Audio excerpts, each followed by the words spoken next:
Margerrison podcast. It's your pal Nick Margerrison here, doing the world's favourite podcast. It's just the world hasn't quite worked that out yet. They don't realise yet. They're going to sauce that it's their favourite podcast soon. What are we going to do? Well, Jesus Christ. Alrighty then, and welcome along to the Nick Margerrison podcast. How are you? We got a great podcast for you today. Going to be talking to David Shayler, the ex-MI5 agent. He's been on the podcast before. I like to catch up with him every now and then just to see how he's getting along. Also, we're going to have a swapcast. What's a swapcast, Nick? Well, it's where you do a podcast, two podcasters together, or three in this instance, and then you use the audio as you like it yourself. I'm going to be putting a bit of the Psychedelic Detectives podcast on this podcast, and they've put a bit of that on theirs, if you see what I mean. We both did a thing together, and we're both using the audio. That's what a swapcast is. I don't know. We're making it up as we go along. But anyway, that'll be coming along also. And I have thoughts on the often asked question regarding donations. Yeah, now previously, this podcast at points, I opened the doors to donations, and that was to pay things like subscription fees to keep the podcast on air and, basics, bits and bobs here and there, travel, that kind of stuff. And then I've left that to one side in the more recent manifestation of the podcast because, well, I'm all right for money, really. I don't really need the money, but I've had a thought on it. So I'll give you those thoughts towards the end of the podcast during the bit that no one ever listens to. And every time I say that, I'll get 5 or 6 people who'll contact me and go, no, I did. I listened all the way through to the end.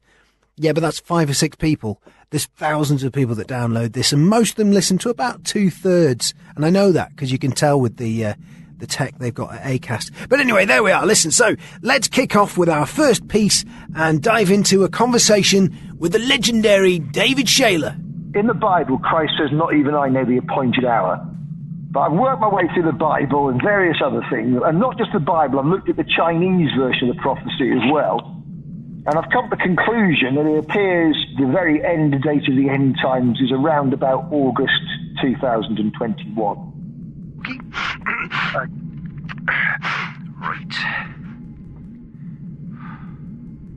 Alrighty, and now on the Nick Margerrison podcast, we're going to be talking to a guy who I've had him on a few times, and I'm interviewing him professionally, but I kind of feel like I get on with him personally, and we don't agree about everything, obviously, but I get on with him. I think he's a nice bloke and he's an interesting character. And it's interesting to me also how the media's kind of look the other way now and almost pretend that he doesn't exist. His name's David Shayler. Now, he was a former British MI5 officer and he was prosecuted under the Official Secrets Act for passing secret documents to the Mail on Sunday that alleged that MI5 was paranoid about socialists and that it had previously investigated Labour Party ministers Peter Mandelson, Jack Straw, Harriet Harman. In fact, his revelations at the time were, attacked by people and poo-pooed and so on and so forth. But in the fullness of time, as I'm aware, the majority of his revelations, including stuff about Gaddafi,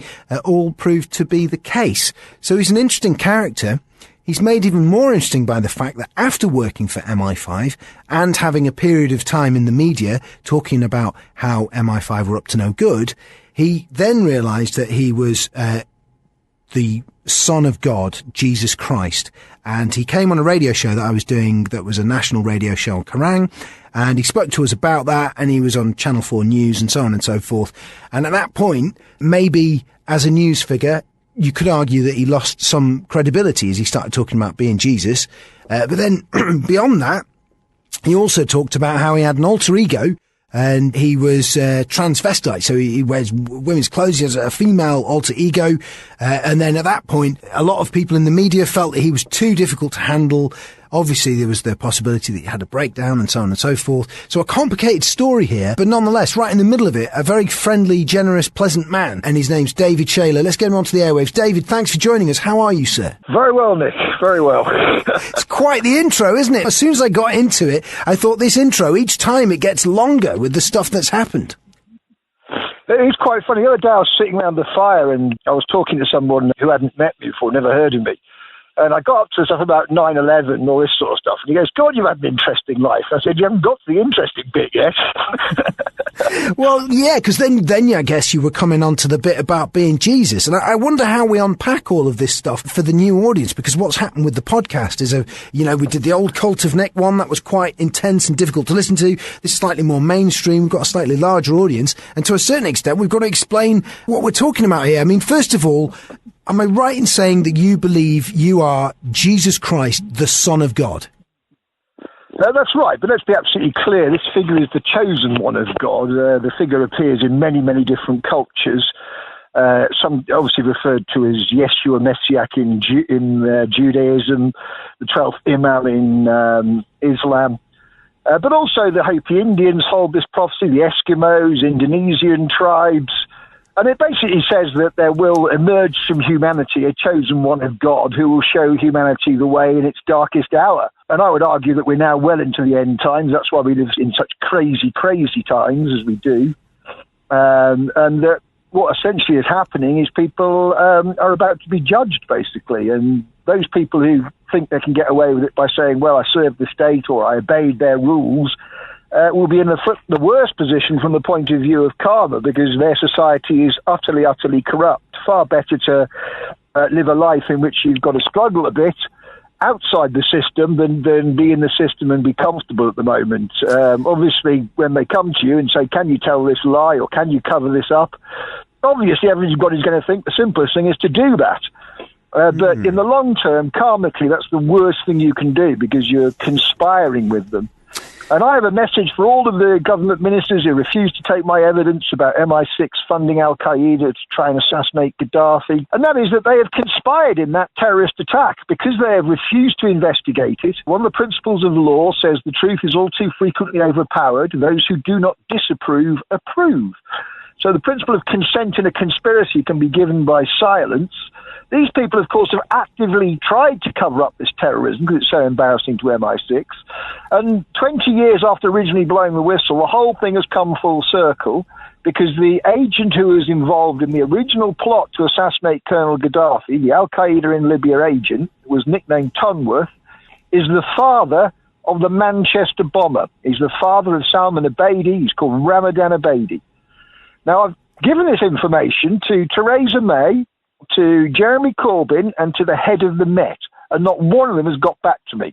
So we have a situation in which MI6, one of our domestic services, may be behind the Manchester bombing, but nobody wants to even investigate that. That is where we are. Yeah, so this is the thing. Let's get right into this and explain clearly to people what we're talking about here. First of all, what you're saying is conspired in this attack. In which attack are you talking about there when you say they've conspired in this attack? Do you mean the bombing, the Lockerbie bombing?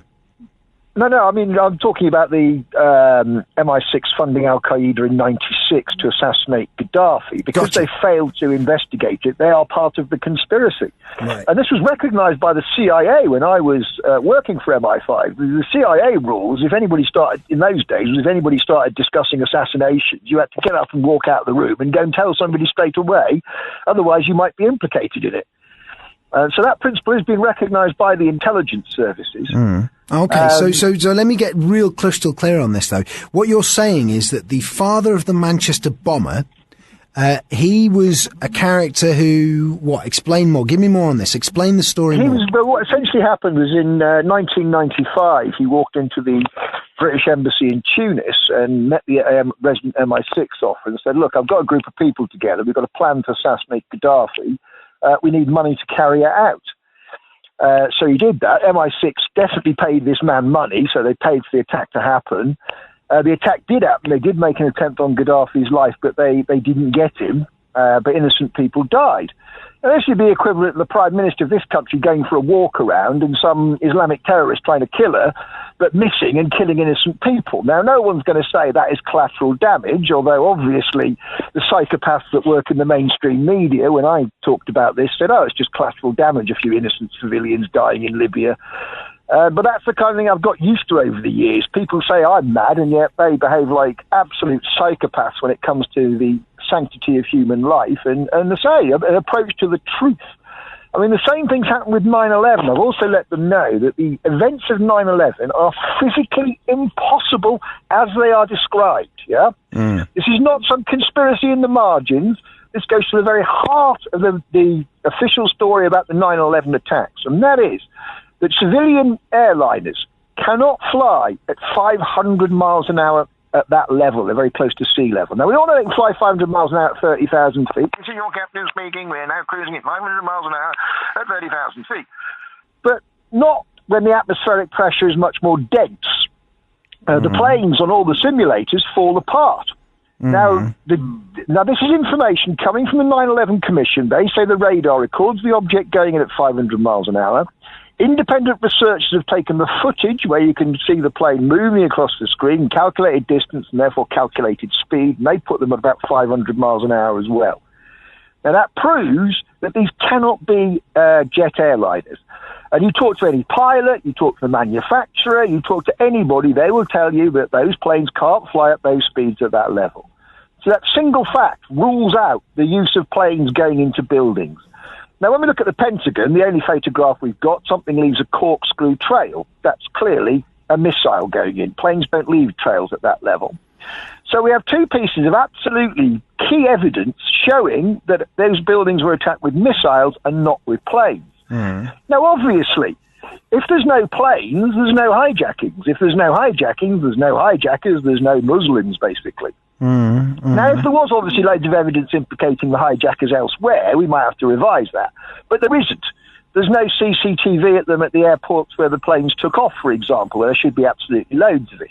All right. But wait a minute. So we're building the case here about the speed of the planes and so on and so forth. And incidentally, for people who are not initiated into this world, David is building the case that the 9/11 attacks were not as described by the mainstream media. He's saying that it was a conspiracy of some form, that, the American government and other agents presumably were involved in some way, right? So that's the case that we're building here. And it's funny for me to have to clarify that, David, because 9/11 conspiracy theories kind of dropped off the map recently. People don't really go on about it as much as they used to.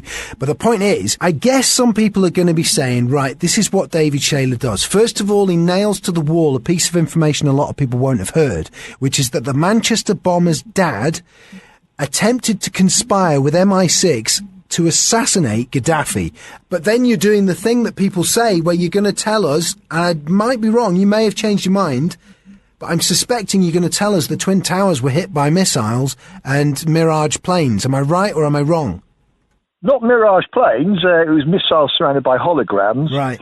The missiles can move at 500 miles an hour. It's a huge jump, that, man. I mean, this is the thing, is I think... Hang on. It is a big one. I mean, for people who are listening to us now, right, they can hear what you're saying about this conspired in the attack, the Manchester bomber's dad. They can Google all of that. They can find all that stuff out. But if they start going down the no planes route with 9/11...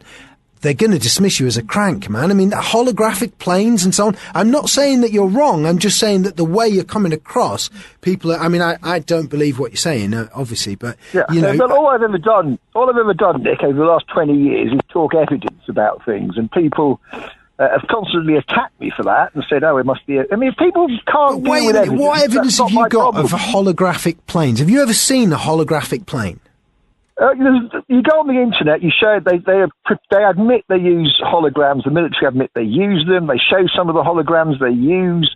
The tech is all described. There's actually a documentary. But the bottom line is the answer to that question. Remastered. But the bottom line is the answer to that. Gary Jones, no planes. Yeah, Google it and people can look at it. But the bottom line answer to that question, David, is you've never seen a holographic plane, no? With your own eyes. I've seen a hologram. I've seen a hologram of things before in my life. Was it convincing? Never seen a holographic plane. But hang on, can I just go back to the attacks as well? If planes had been used, it would be a requirement of international law that they have an air crash investigation. Now, the reason I know this is because I worked on the Lockerbie issue. A plane in December 1988 was blown up in the skies over the town of Lockerbie in Scotland. 270 people died. I worked on that. And obviously, people were finding bits of the plane for years afterwards, because it got blown all over the Scottish countryside. And they'd actually reconstructed the plane in a hangar. They have a public inquiry to make sure they know exactly why the plane went down. So on the day of 9/11, we should have 4 air crash investigations, but we don't have a single one, even though these are required by international law, basically. So we have no convincing evidence of a plane being used other than somebody superimposing something on a television picture or using holograms to cover up a missile. And again, when you look at the footage of planes going into those buildings, slow it down frame by frame, you'll see what they claim is a civilian jet airliner with a carbon nose penetrating reinforced concrete and steel. That's clearly nonsense. There is one other scientific There's one other scientific thing. There's one other scientific thing, Nick, that proves what I'm saying. And that is called the vortex effect. If there is an explosion within the vicinity of the exhaust of a plane, it mutates the ball because the air is hot. So on 9/11, there should be a plane trail going in, an explosion going into that heat trail, and therefore we shouldn't just have a uniformly created fire cloud. We should have something distorting, and that doesn't happen either. So that's another piece of scientific evidence. And what you've got to do here, Nick, is apply the scientific evidence and then apply objective reasoning. You know, this is what I can't stand with people, is they try to dismiss evidence, but it's on the most sketchy grounds. You know, the other day I was talking about... Let me try and do that then. So just to respond to your criticism, and like I say, I don't believe you, but I think you have a right to speak, if you see what I mean. So you can check it, Nick. You can check that the planes fly at 500 miles an hour according to the 9/11 Commission. You can check that. Yeah? No, that's not the bit I don't believe. The bit that I don't believe is the end sort of conclusion, right? So I've looked into 9/11 and I've done it publicly on national radio shows and so on, right? And it's complicated, definitely. And there's footage, for anyone who's not aware, there's footage of someone called Jane Stanley, who's a BBC journalist, who I put in a number of offers to interview her and so on. She wouldn't speak to us.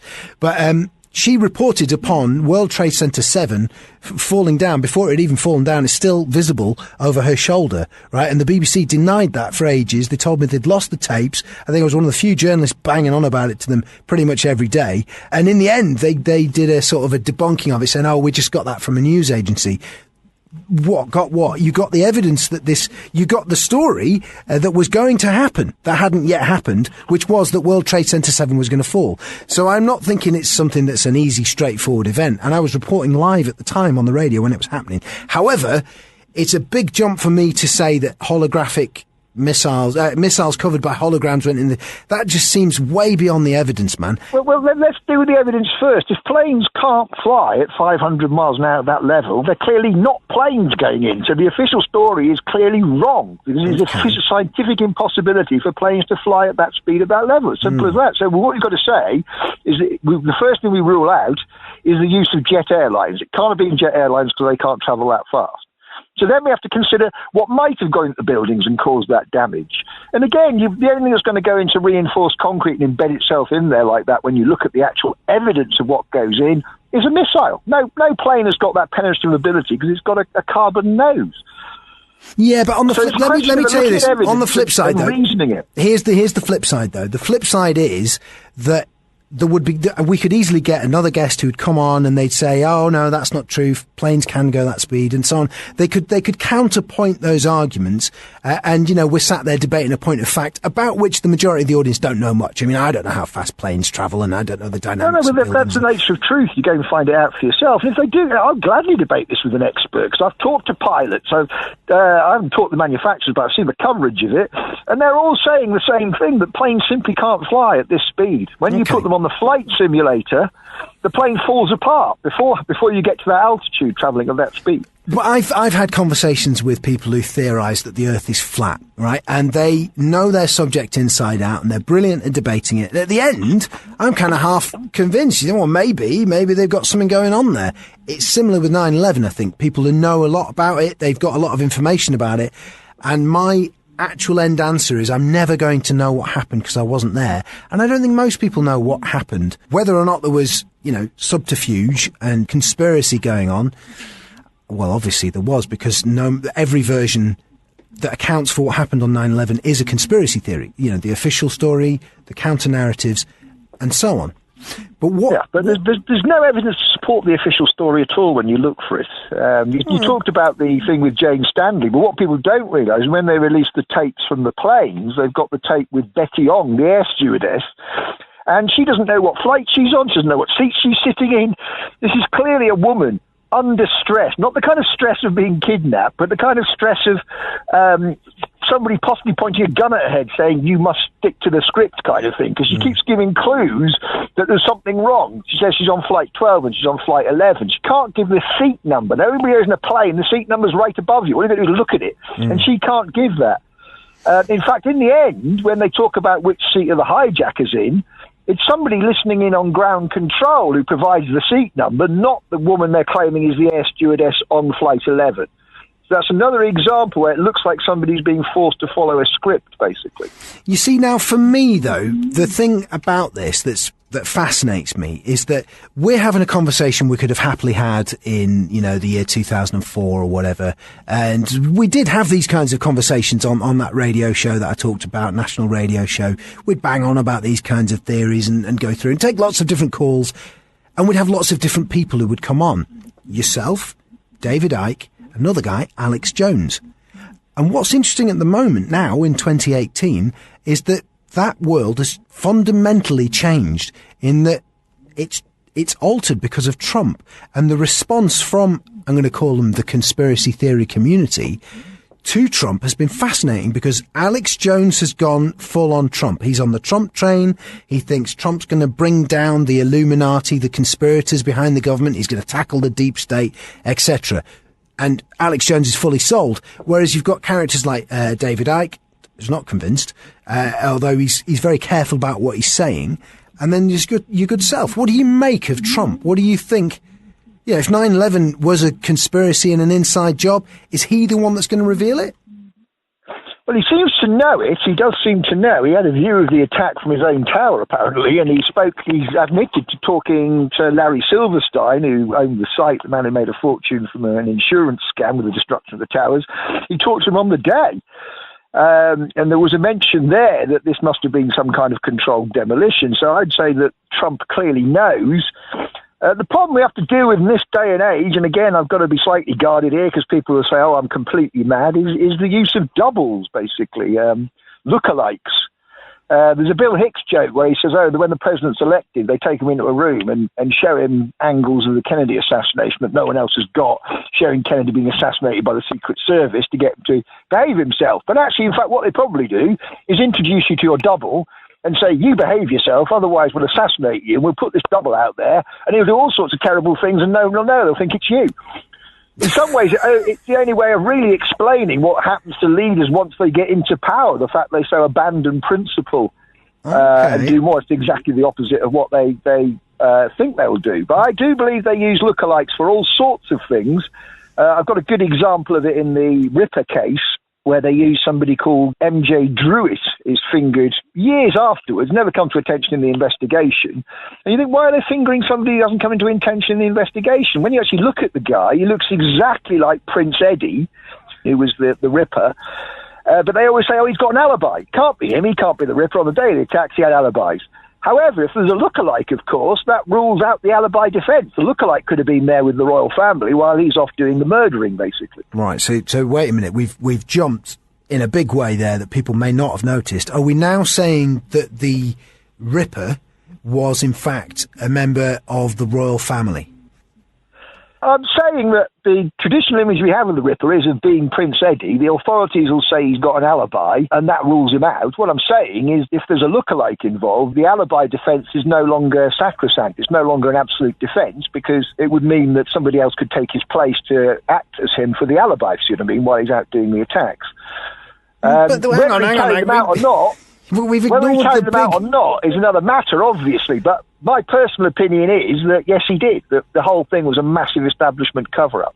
But we've ignored the key thing with 9/11 and with the Ripper, which is when you investigate crime, you look for motive, don't you? I mean, why would the Prince, or why would Prince Edward, to be King of England, be a sex criminal who's being a Ripper, who's chopping people up? Why would he do that?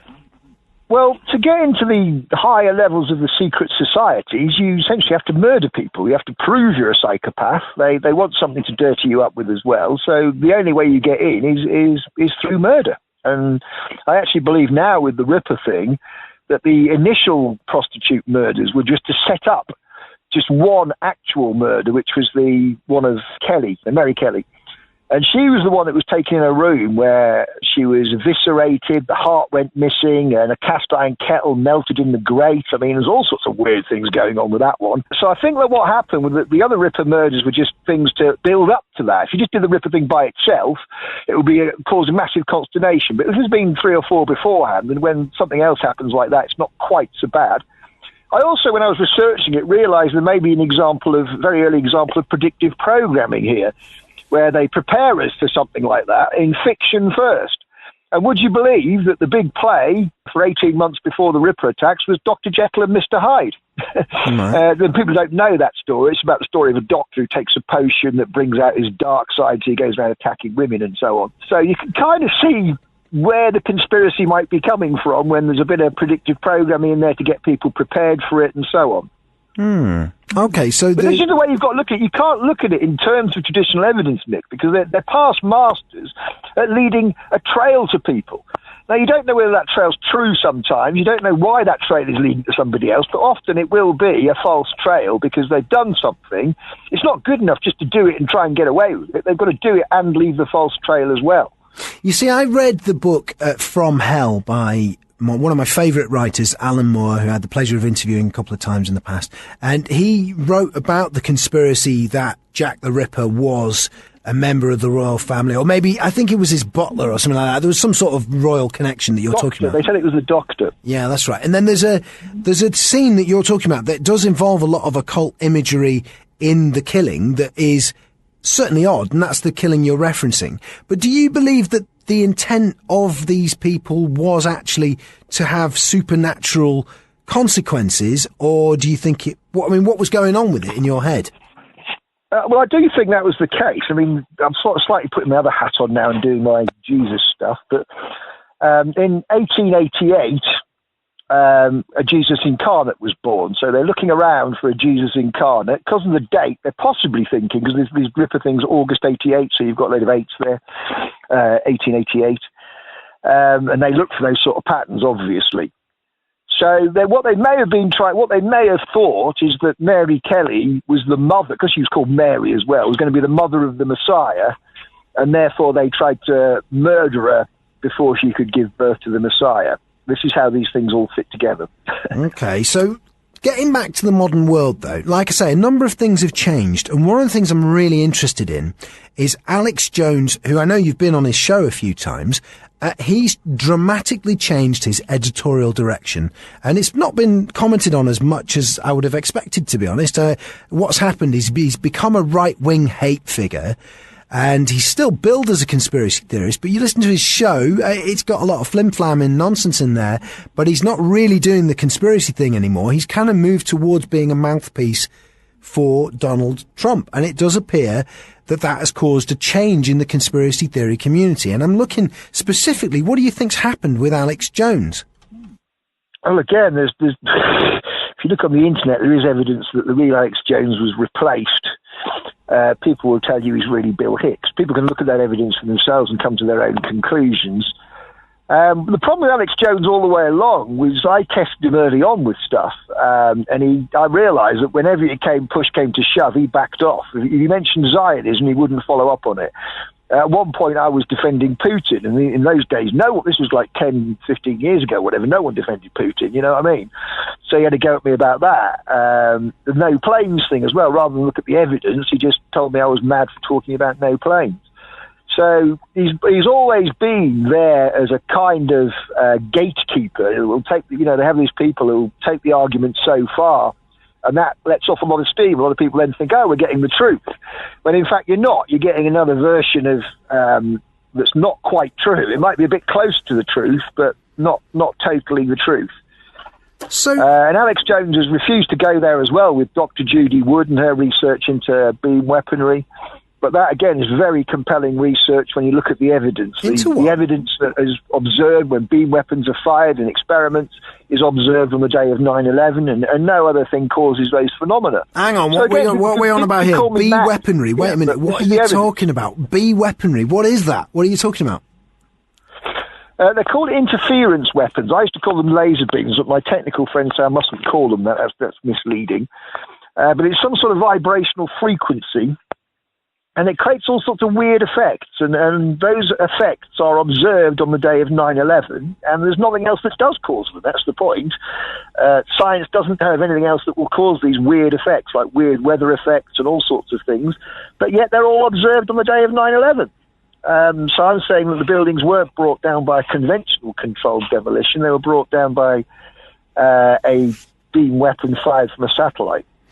You see, the thing is as well, like I say, let's really place you in the modern era, because in my head, we're having a conversation back in like 10 years ago at the moment, right? But I'm trying 100% to place you in the modern era, right? And you're saying this stuff. So you believe that the holographic planes went into the towers, and that people have been replaced. Maybe Donald Trump himself has been replaced by a body double.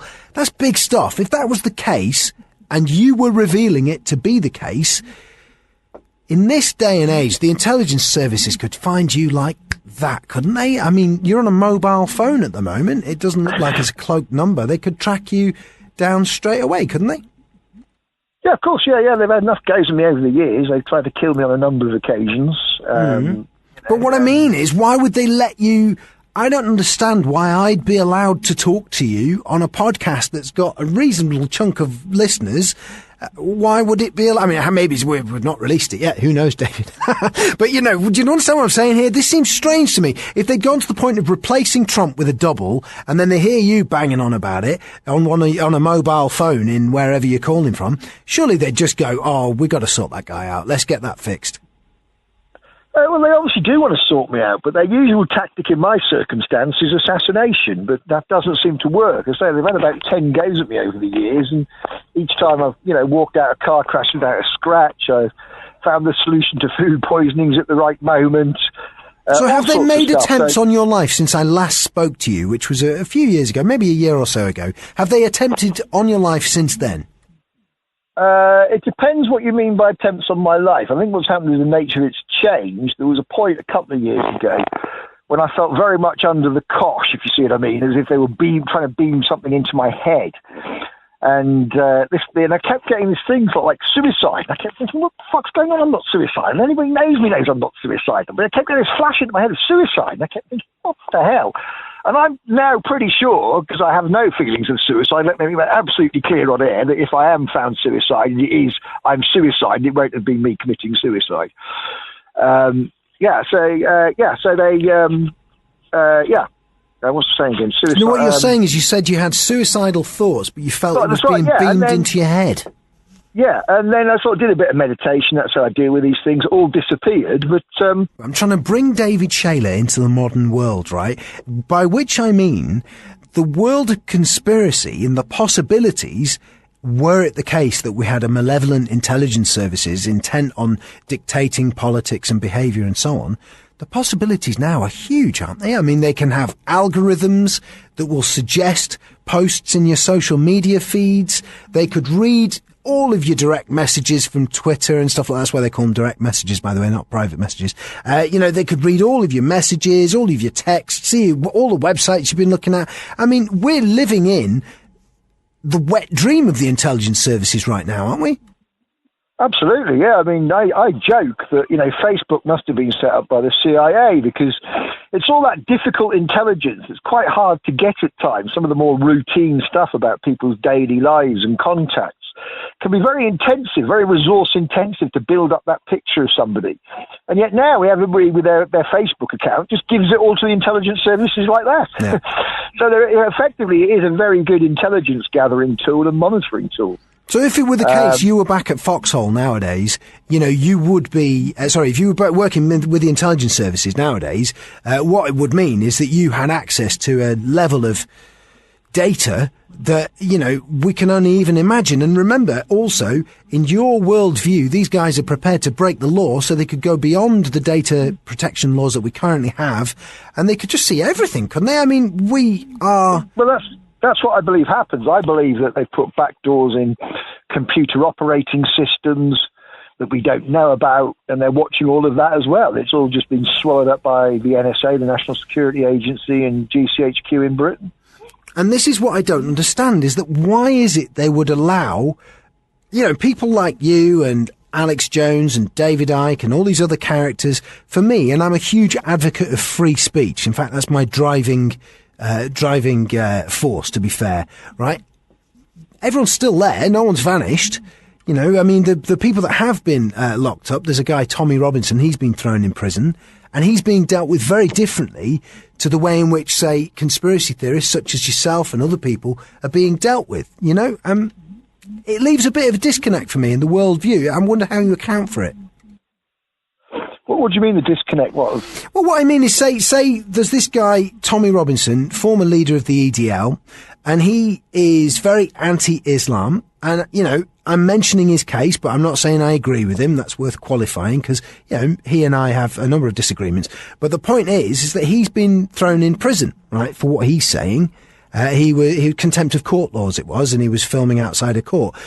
And that's what happens when you say things that the government really don't like, I think. Whereas what you're saying is not treated apparently as seriously by the government. Do you see what I'm saying? You're not in jail. I see what you mean. Yeah, no. Well, the point about me is because I do the common law, they don't want any problems with me. They know that getting me into a courtroom would be extremely difficult to start with because I know my rights under the true law, and they don't want publicity for that law, and they don't want any publicity for me. Right. So let me address before you move to Tommy Robinson. Let me address the common law thing because a lot of people won't know what that is either. And it's the difference between legal and lawful, and saying that you're, David of, you use a different name. Do you want to give us a little bit of brief on common law, what that is? Yeah. There was lots of stuff about common law that came out. A lot of it was very misleading. I researched the core of the common law, how it's expressed in their system. And you're absolutely right that there is a difference between legality and law. The law is, in fact, love your neighbour as you love yourself, or do as you would be done by, so you don't cause harm, loss or injury to your fellow human beings. The rest of it, the legal system, is all optional, but they don't tell you that. And obviously when I defended myself at my trial, I got very close to that idea, but I didn't quite get far enough with it. I didn't get to the bit where it was recognised as a higher law in their system. Now, obviously it's recognised as a higher law in their system. They've got nowhere to go. This is why they don't want me in court, because I'll be shouting about all that, and that'll give me publicity. They don't want that. But believe me, couldn't they just put it... Well, wait a minute, you say they'd give them publicity and they don't want that. Again, this is what I'm saying, is we live in the world now where people have seen, and we'll come to him in a second, Tommy Robinson, they've witnessed him, it's not his real name, I'm sure we'll mention that in a minute, but it was reported in some of the papers that he'd been arrested, and then what happened is some of those reports were removed, and they've seen a story being covered up, and that's what happened with the Tommy Robinson saga. Do you see what I mean? So if something like that happened with you, why wouldn't they just denotice it and say, oh, you can't talk about that? And the media would go along with that. That's what everybody saw happen. Yeah, but they've still got to worry about the internet, haven't they? Which is the problem they have. They can control the mainstream media, but they can't control the internet. Yeah, but how many people are going to go on the internet and say, hey, you've never guessed what? The big issue about common law is being debated and David Shayler's talking. It's not a big hitter, is it? It's not going to get loads of people. No, if you tell people the common law means you don't have to pay a mortgage or rent, I would suggest people would be more interested in it. Yeah, that's true. And I hear what you're saying. I'm not saying it's not an interesting topic. What I'm saying is a lot of people don't know anything about it. And as a result, I doubt it would have viral traction. You know, you'd have maybe like 100 people would be interested, you know, but if it was denoticed, you're knackered. It's not so much that kind of thing. It's more the effect it has within things like government, that people will realise there's another law going on. Right. So what do you think? So we'll move now to Tommy Robinson, controversial figure in the UK, but broadly speaking, former football hooligan, and he organised a group called the EDL, the English Defence League, and he's very anti-Islamic. He's not keen on that, on the Quran and all that kind of stuff. And he's a vicious critic of it. I think he has a right to speak. I don't agree with him. That's my kind of take on it. What do you think? Oh, well, yeah, I have followed him on Twitter, and he is very careful not to be racist, with one comment worth making. Of course, that doesn't matter in this modern age. You've only got to have the allegation of racism made against you, and you are a racist to every single liberal who have no concept of actually hearing a man's evidence or hearing what a man's got to say. They'll just condemn him straight away. And that's perhaps the greatest problem in our politics at the moment, is the quality of people in the political class and the quality of people coming through. I had a big suspicion, because I used to tweet him stuff about Zionism and he never used to retweet it. Now, again, if you can't understand that Islam is a front for Zionism, you really haven't understood what's going on in the world. So I do wonder where Tommy Robinson's coming from, and I do wonder whether his imprisonment is part of trying to make him a martyr. This is what you've got to understand. These people will play long games. When I was in the intelligence services, sometimes they put an IRA agent in prison, because that was the best thing for his profile. If he's been in prison, people tend to think, well, oh, he can't be working for the other side. He must be one of us. He must be one of the, salt of the earth for our side. So, you've got to watch this stuff. What people don't realise is that the intelligence services, the secret societies, the private security firms, they are all extremely adept at misinformation, conjuring, misdirection. That's all they're good at. MI6 had a section called Information Operations. It was their job to plant made-up stories in the media across the world to try and discredit the enemies of Britain. But obviously that was done to discredit the enemies of MI6, which is slightly different. But people who haven't worked in the intelligence service just don't understand how the world works. This is why I don't take their opinions seriously, because they haven't got a clue. You see, when I start talking about doubles, it's because I've lived this life where I've seen the intelligence stuff going on. I've seen the misdirection. But let me come in on it. First of all, this guy we're talking about, Tommy Robinson, he has spoken about being approached by the intelligence services. So he's spoken, when I interviewed him on an internet radio station I was working on, he spoke about it then, he's put it in his book, and he spoke about it in a number of other interviews. And what he claims is that he was approached in prison, by people who worked for your lot, MI5, and they were saying, look, we want you to unite the right. We want you to spy on a guy called Paul Golding, who was a prominent figure in, I think he did Britain First, but I'm not sure if he's still active or not. But Tommy Robinson was claiming that the intelligence services were asking him to spy on Paul Golding. And he claims he turned them down, and that's how, that's how that panned out. And he writes about it in his book. And I wonder, what do you make of that? Oh, that would be entirely consistent with what the intelligence services do. That wouldn't surprise me in the slightest. But when we talk about intelligence, there's several layers. So even if you turn down the real intelligence services, there's always, the secret societies or private security firms. Now, again, you've got to understand something absolutely vital here in terms of false flag. Is when these people approach you, they're not going to tell you they're working for a private security firm, because then you can identify it. They will say they work for MI5, for example, even though they don't. And I do believe this is where we've had problems in the past, is we've had people being approached like that. They've been doing things, being told they're doing it for MI5. Suddenly they get caught by the police. They turn around and say, well, I was doing this for MI5. The police then get onto MI5, and MI5 go, no, it wouldn't be for us. We've got no record of him. We've never spoken to him. But because another organisation was posing as MI5, these people are convinced they're working for MI5. That's to say, this is what you've got to understand about the subterfuge, the misdirection. Yeah, and the thing about that is that, if someone does approach you and say, right, I'm Mr. MI5, I'm 007. Here's what I want you to do this, I don't know, write this story, whatever it is. Beyond that, once you have done work like that for somebody, then you're forever tainted, aren't you? So people are always going to think that you've worked for the intelligence. It's the same with you, David. There are going to be people listening now who are convinced that you are still working for the intelligence agencies, pulling off some sort of clever double bluff. And to be fair, were they to listen to your testimony, that's entirely sensible for them to think, because Why not suspect you? Not really, no. I don't think that's entirely sensible to think, not when I'm coming out with stuff that's most likely to bring down the other side. So if people actually supported my whistleblowing rather than questioning me and saying, is he still working for the intelligence services, we might have a different world now, because obviously I was talking about them funding Al-Qaeda prior to 9/11, yeah?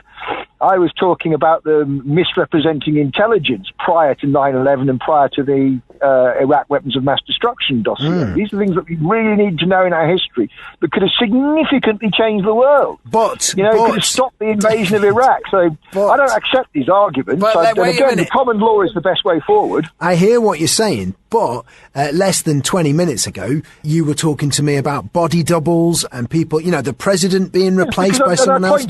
Well, how could they? Yeah. They could have replaced you. I might not even be talking to David Shayler. I mean, do you remember going to a restaurant smoking weed at a restaurant? Yeah, of course. Yeah, all right. And maybe I am talking to the real David Shayler. Who knows? But the point is, what I'm saying is, your testimony, what you're saying is, we should be hyper skeptical and we should be aware of the subterfuge that goes on in the intelligence services. And I'm saying the difficulty with that is you could be part of that in some way, shape, or form that I don't even begin to understand. You could be a body double. You could be etc. Do you see what I'm saying? I do understand what you're saying, but at the same time, if the sort of things I'm talking about, especially MI6 being connected to the Manchester bombing, has the potential to change everything. I mean, that's not the kind of thing they want out there. So if I was still working for them, why would I be talking about stuff like that? Because you might be a gatekeeper, like you were saying, where you're giving us a bit. I talk evidence, don't I? I talk evidence. It's not like I talk about no planes in some paranoid way. I tell you that obviously civilian jet airliners can't fly at 500 miles an hour, so it's impossible they were used. That's the way I talk about stuff. I don't talk in these kind of conspiracy ways. I talk about key evidence. Yeah, but at the same time, you do. But at the same time, and again, I know I've met you. I know it's absurd. The whole Jesus thing. That doesn't really gel with evidence. And I've heard the testimony and the evidence that you give, but it's still a bit overwhelming, isn't it? It's a lot to hit someone with. I'm Jesus. The 9/11 thing was an inside job, and Donald Trump might have been replaced by a body double. Deal with it. That's a lot of info, isn't it? It is, but again, this is what we have to defer to other people's experience of the world as well. I mean, I've been doing this, I joined MI5 in 91, so the last 27 years, in one way or the other, I've been involved in some kind of intelligence or being on the wrong side of them or researching it or whatever. And I believe that having worked there, that does give you a knack for understanding the world.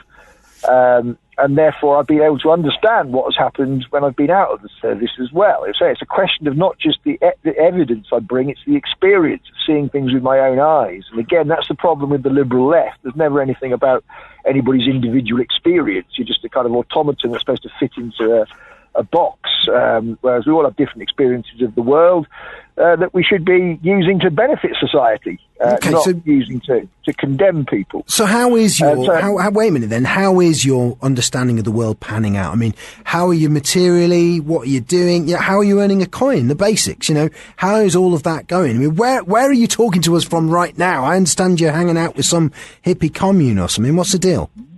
No, not a hippie commune.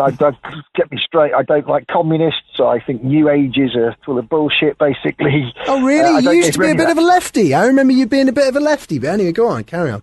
I'm sure you were not for many years. Not since I left my teenage years, I think. Well, no, I was always a bit of a lefty. Yeah, I agree. I was a bit of a lefty. Yeah, okay, but not after I became spiritual. Okay. But at the moment, I'm living on it's actually a proper grow project. People are growing vegetables and selling them to restaurants and markets and stuff like that to make a living. I'm living in a little shed in the meadow. I've been spending the last few weeks scything the meadow, would you believe? Mowing the meadow with an old-fashioned scythe, which I found quite amazing thing to do. I can believe it. Yeah, go on. Yeah, I work for a friend, do a bit of office admin to bring in a little bit of money, but we've also been working on this film, The Life of Dave, as well, which is all about my experiences, but also crucially brings in some of the intelligence documents that prove what I say.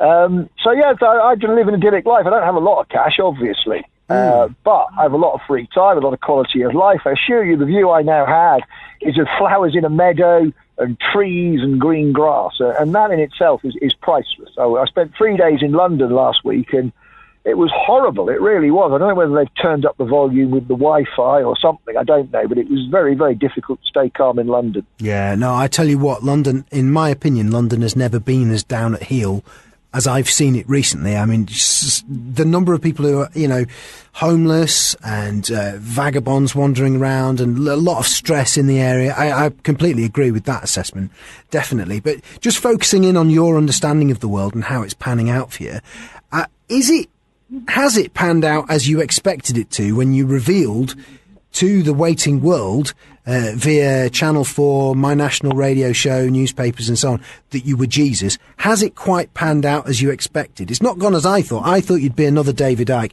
and I thought you would have recanted the Jesus thing by now. I thought you'd have said, we're all the Son of God. I just got confused, like David Icke did, really.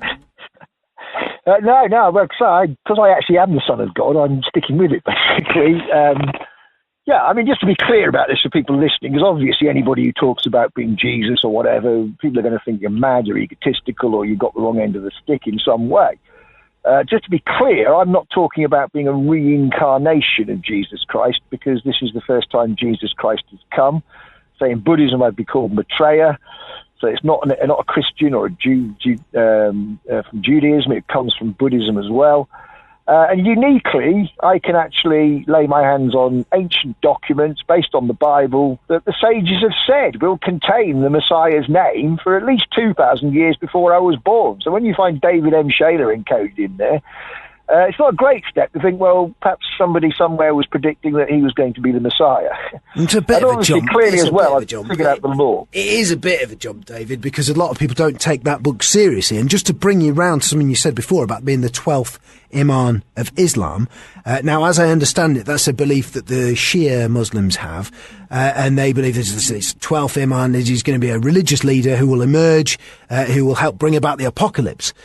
And like I say, the Bible's not taken seriously by a lot of people, and certainly people in Islam a lot of them believe it's been rewritten or misunderstood or, not correctly translated.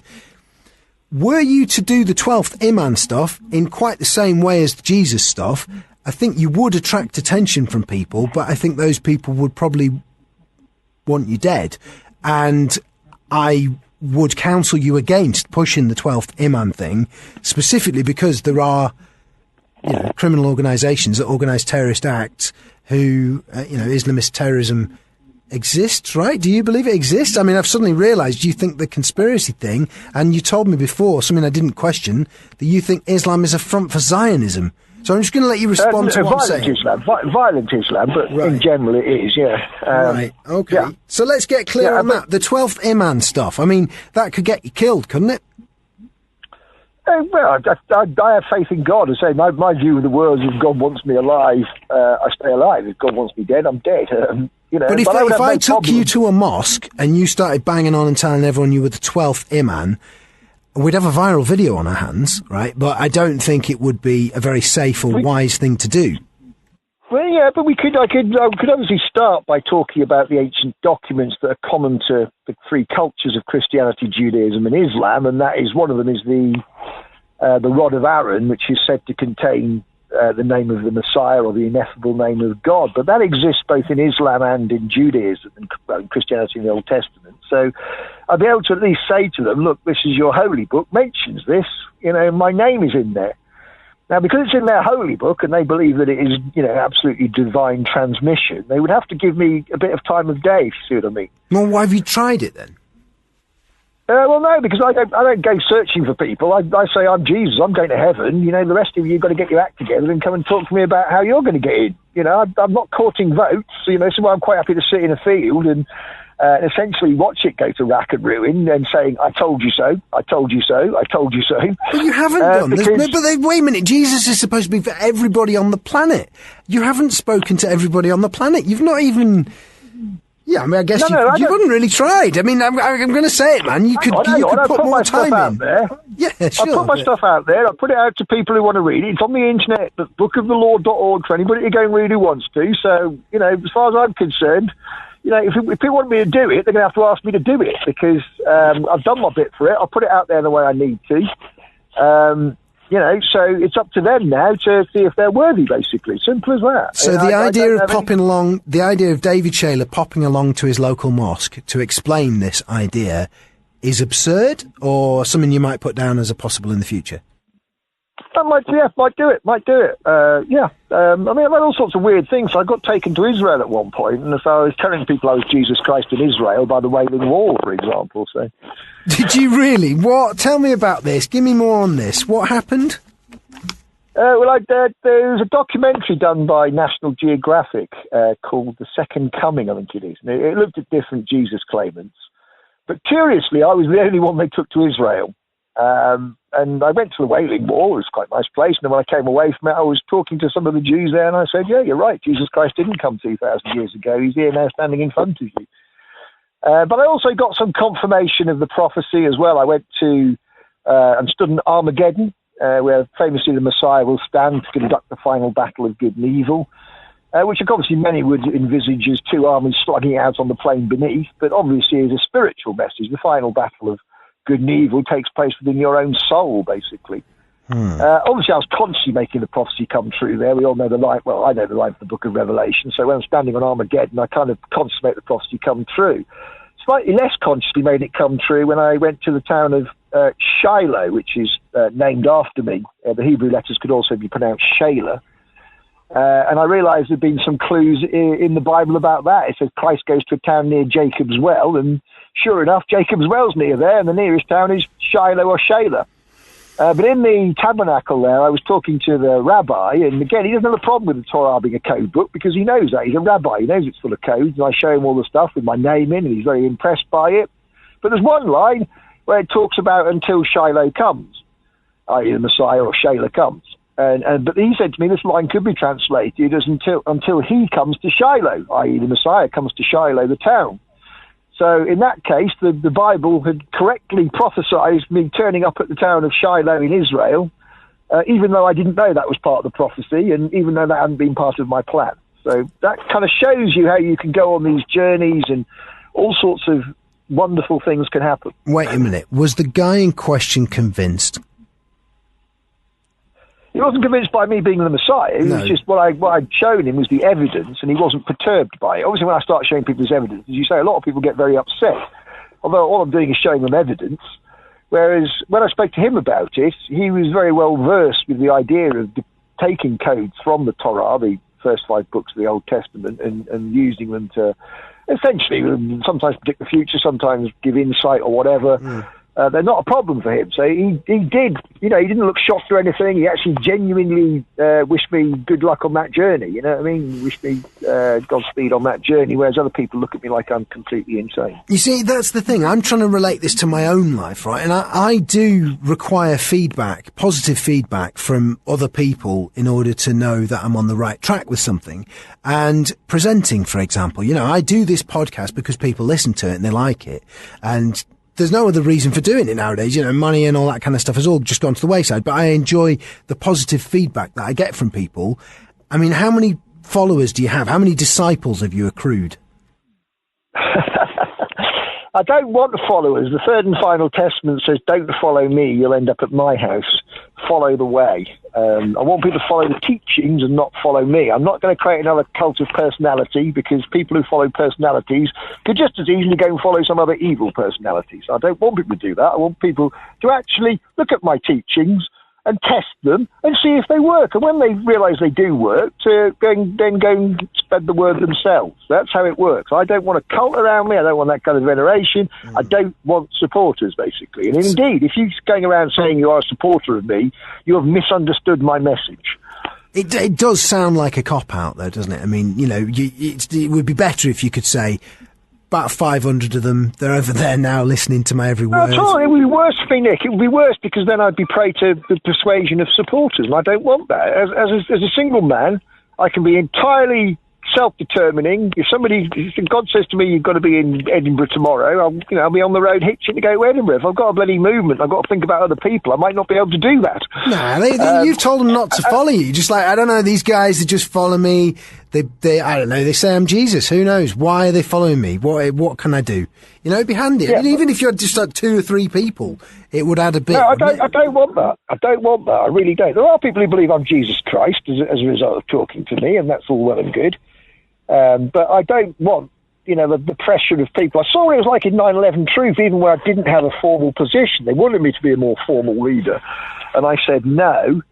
But then, I had the problems with people attacking me then about talking about Zionism and no planes, and I've always seen that thing in the group mentality, where the eyes go blank and the mob mentality takes over.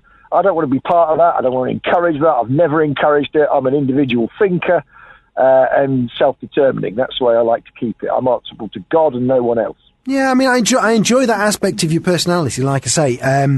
I remember you once saying to me that the root of most problems in life is groupthink, group consciousness, when people give up their individual souls and they just go with what everyone else is doing.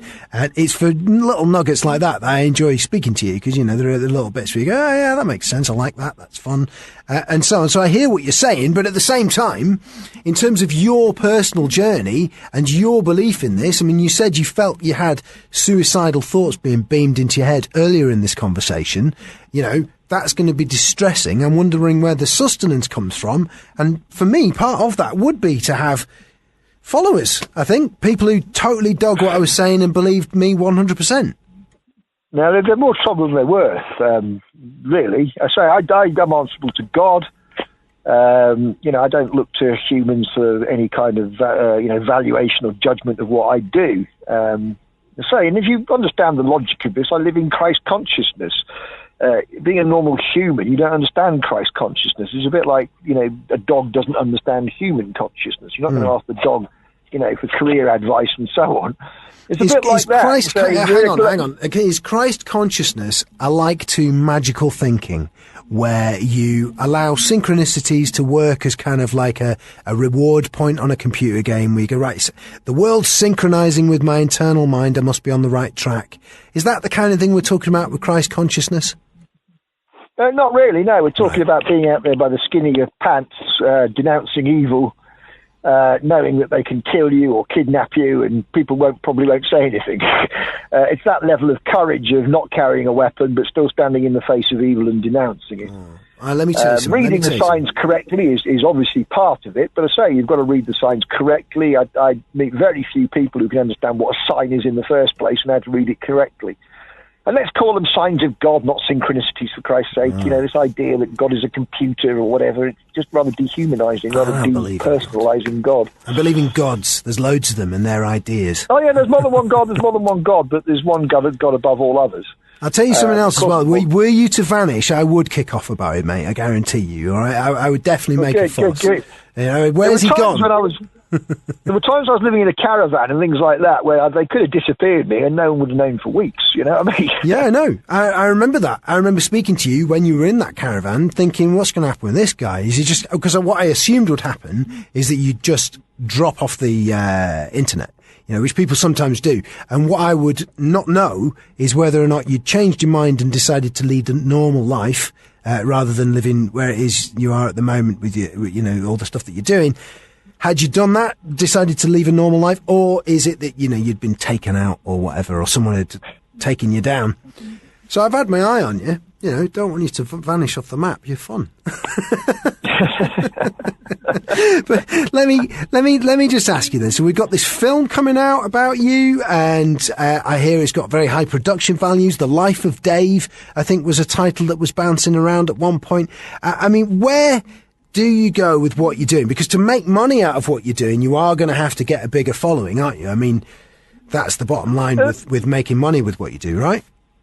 Yeah, I've got no real objective to make money as such. Obviously, I've got to try and make enough money to look after myself. I don't have a lot of needs either. I drink a lot of coffee, I smoke a bit of weed and tobacco, but that's it, really. Obviously, we're growing food here as well and things like that. We've got pigs and so on, eggs coming online, that kind of stuff. I say online, we're planning to get some chickens. So, I don't have a lot of needs for money as such, so I don't really want to make a lot of money. What I'd like to be able to do is fund getting my message out slightly better, obviously. From that point of view, I would like to make a little bit of money from the film, but, not a vast amount of money, just to be able to keep me in sort of, a fairly decent lifestyle and allow me to be able to communicate a bit better. See, this is what I'm saying.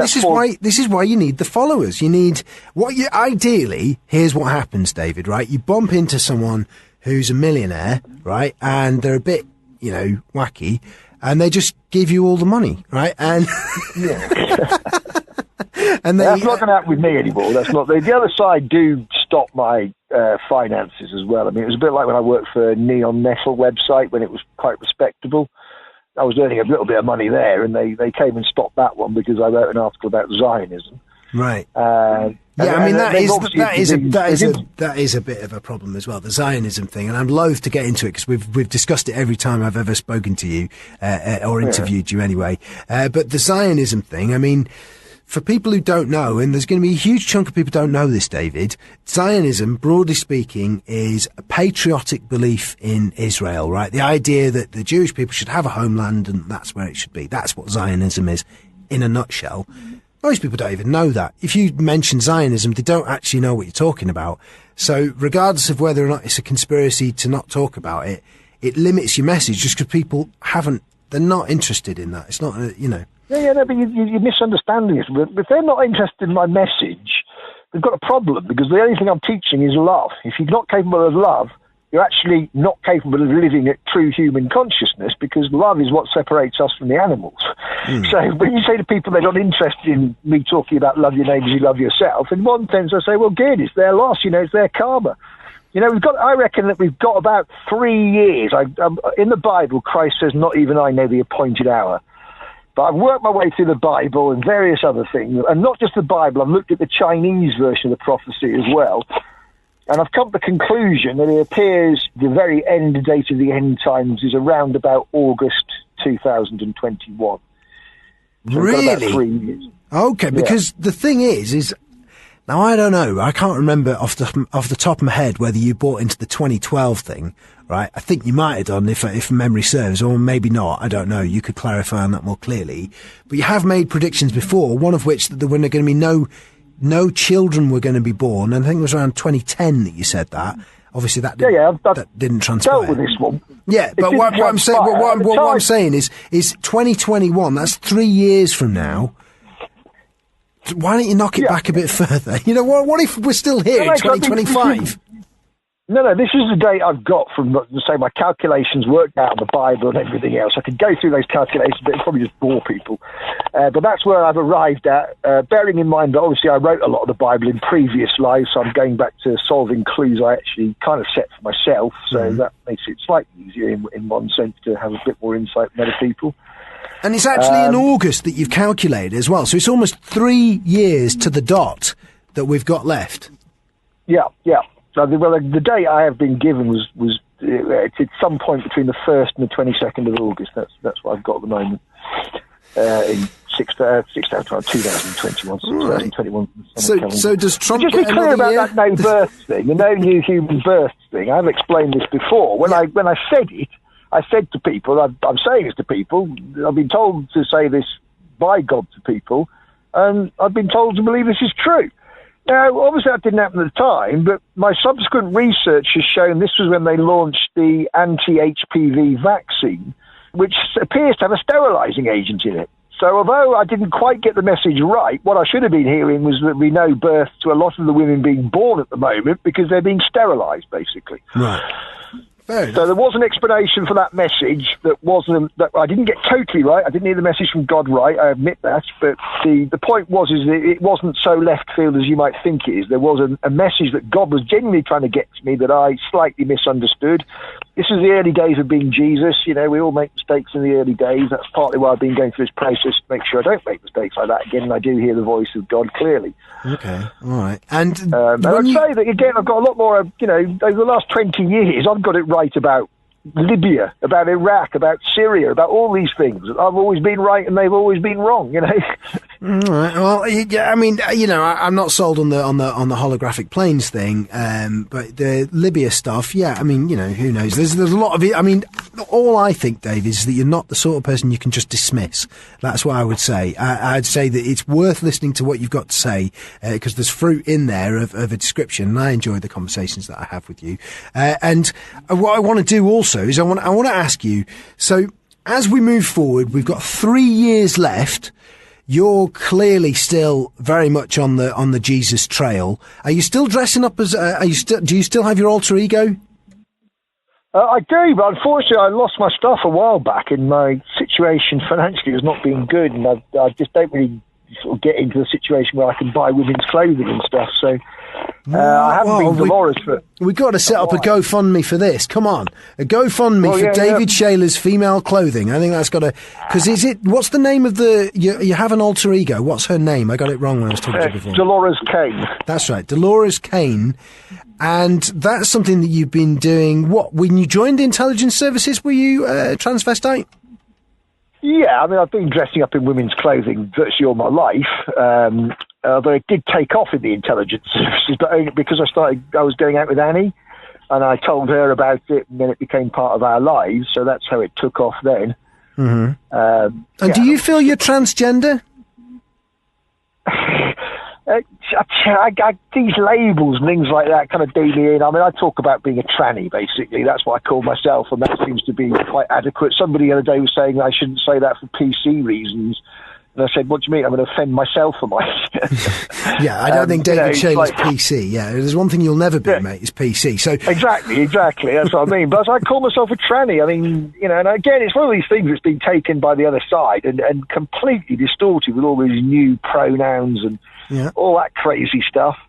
You know, I'm not a political tranny as such. I do point out that Dolores is also part of the prophecy. That's part of my case.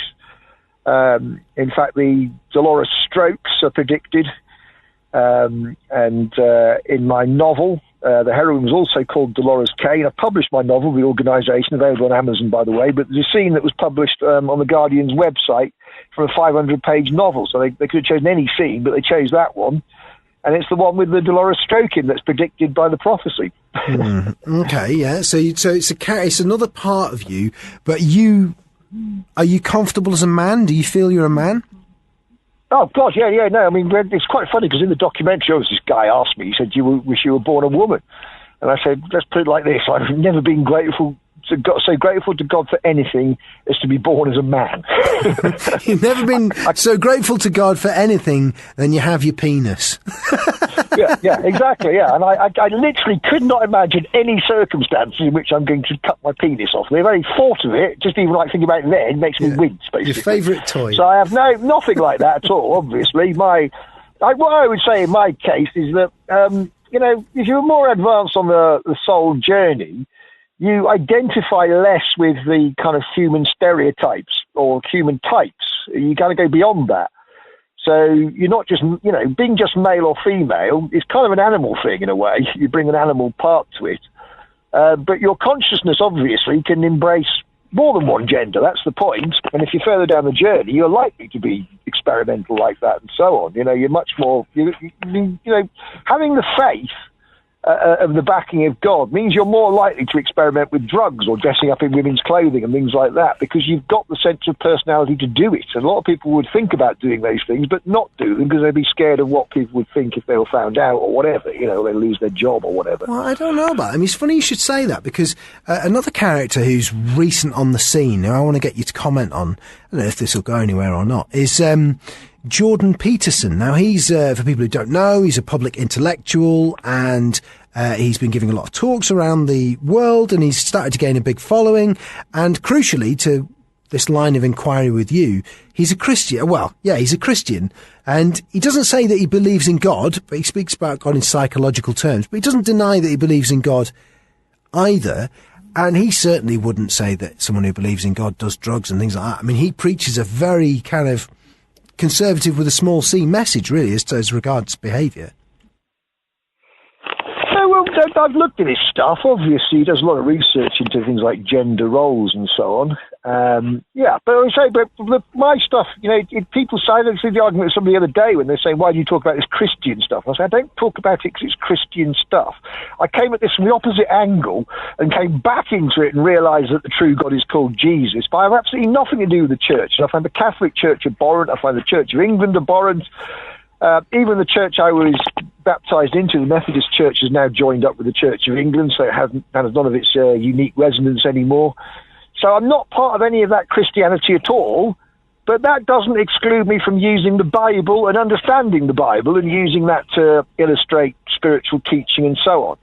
Because let me say, the thing about this is, I've spoken about the occult. I've made my journey quite publicly with the podcast before this one, where I looked into these kinds of areas, and I came away thinking that the interpretation that was the most interesting was the Jordan Peterson interpretation, where you take these things as ideas, as heroic mythical narratives, and then you use them to inspire your current life, right? And that makes the most sense to me, and I don't buy into any supernatural stuff, but I'm aware of the language of it. And let's just look at what you're saying. You're saying that you are possessed by a spirit that you claim tells you is Jesus, and I'm not possessed by him. I talk to him. I'm not possessed by him. How do you know? How would you know? Because I've got free will. I can kind of argue with them about what I've got to do. Right.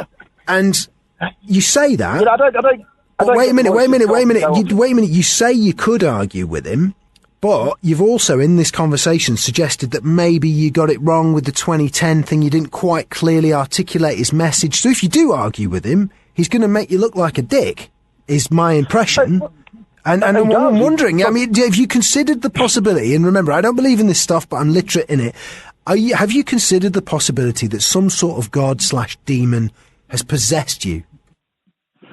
Yeah, of course I've considered that. And again, the answer to that is I teach that love is the law. The one thing commanded in the Bible, I do. The one thing that God wants you to do, I do. So no evil spirit is going to tell you that love is the law. They're going to tell you exactly the opposite. Wait a minute. And remember, you're talking to a mixed audience here. Some people, this is bonkers conversation now. They've fallen asleep. This is the bit where Nick talks nonsense and they're at the end of the podcast, right? But then there's others who are listening who are saying, you're saying love is the law. How could that be evil? And they're saying, do what thou will be the whole of the law. Love is the law, love under will, which is a quote from Aleister Crowley, who believed he was channeling a being called Iowas.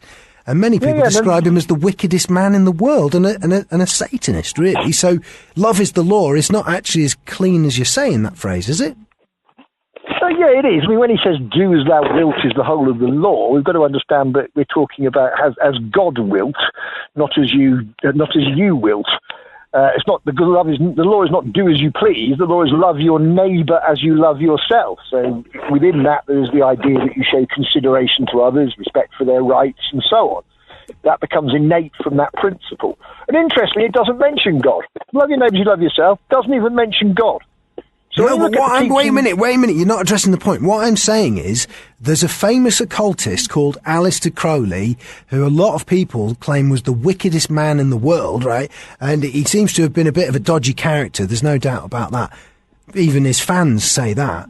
And you're saying, I'm saying love is the law. What's wrong with that? Love is the law is a nice thing and it's all fine. And I'm saying that is exactly what Crowley used to say. Do what thy will is the whole of the law. But then the other bit was love is the law. Love under will. It's an exact, this exact same word. Yeah, but that's where he's got it. That's where he's got it wrong. It's not love under will. It's love over will. That's the problem. You see, people quote these things and say it's the same as what I'm saying, but it's not. I'm saying exactly the opposite. Yeah, but you were also saying that love. Wait. I've got to nail you down, man, because you said you were also saying I'm saying love is the law. How could that be a bad thing? And so on. And I'm saying the guy who used to call down demons using Enochian chants, right?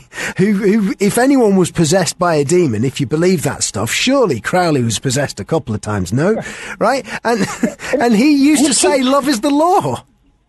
He might have said that, but a lot of people say the same thing, but his teachings bear absolutely no resemblance to mine. Mine are all about standing up for truth and justice and peace and so on. The idea that through a bit of poverty, you learn a bit about life, you learn a bit of spirit, that those who are grateful will be rewarded and so on. It's the very opposite of Crowley, basically. But his teachings very did use that turn of phrase. That's why I'm drawing to your attention. Well, people always say to me when I say Book of the Law, they say, "Oh, Crowley," and I go, "No, I've written a Book of the Law as well." But the Freemasons have always called the Bible the Book of the Law, or the Book of the Sacred Law.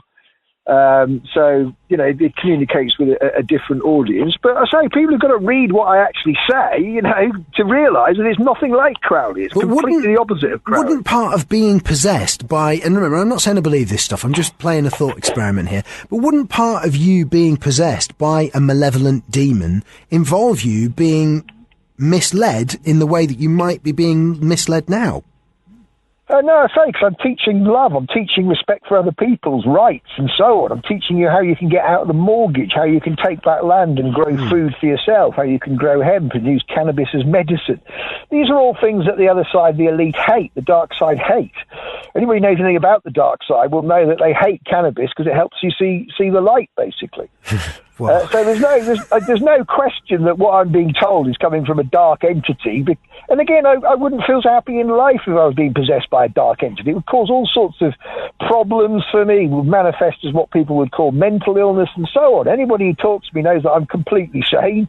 I may say things that sound extraordinary, but I can always back them up with evidence. Yeah, but it might manifest things like suicidal thoughts that you referenced before. It might manifest material difficulties, which we've also talked about. It might manifest the hard times that you've had. What I'm saying is, if you look at the evidence, it might be the case. No, those are the things that happen to anybody on the spiritual journey. Anybody knows anybody about people's journeys to conversion. Those are all the kind of things that happen to people, the way they're tested on the journey. Simple as that.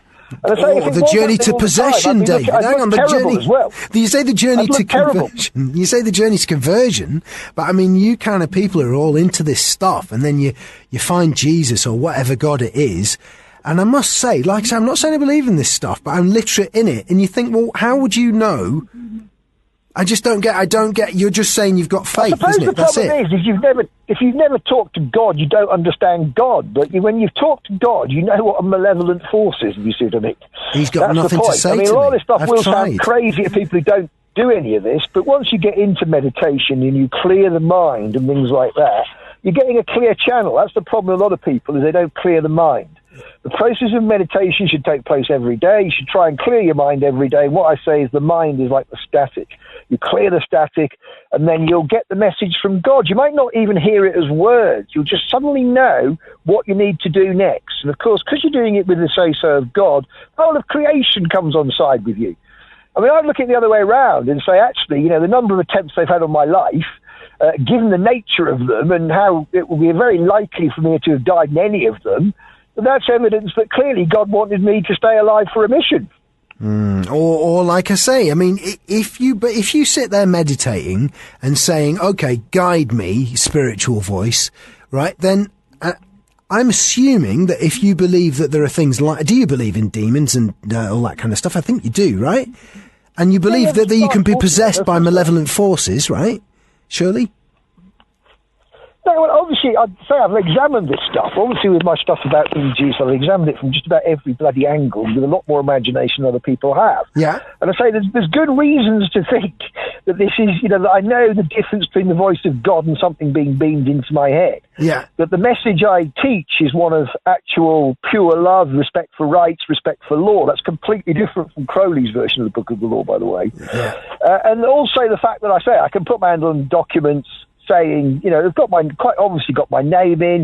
If you look at the Third and Final Testament, I show how those documents can be used to work out my birth date and the actual date in history of my awakening. So there's kind of quite a lot of very good information out there if people can be asked to look, basically. Yeah. And I say where we are at the moment, people can question me all they bloody like, basically. But I would say that anybody who stood up and exposed the dark side for 20 years, you've got to give the time of day to. Say if people had listened to me 20 years ago, we might have stopped the Iraq War. Or we might have stopped the assassination of Gaddafi that happened in 2011, for example. Well, so maybe. People can say all the speculative stuff, but I've stuck to my guns, I've stuck to the evidence, and nobody has yet refuted any of my evidence. And you say you don't believe in no planes, but go and check it, Nick. Please go and check how fast planes can travel at that altitude, and then come back to me and see whether I'm right or wrong. But the thing is that I'm never surprised if I don't understand something. That's a common experience for me.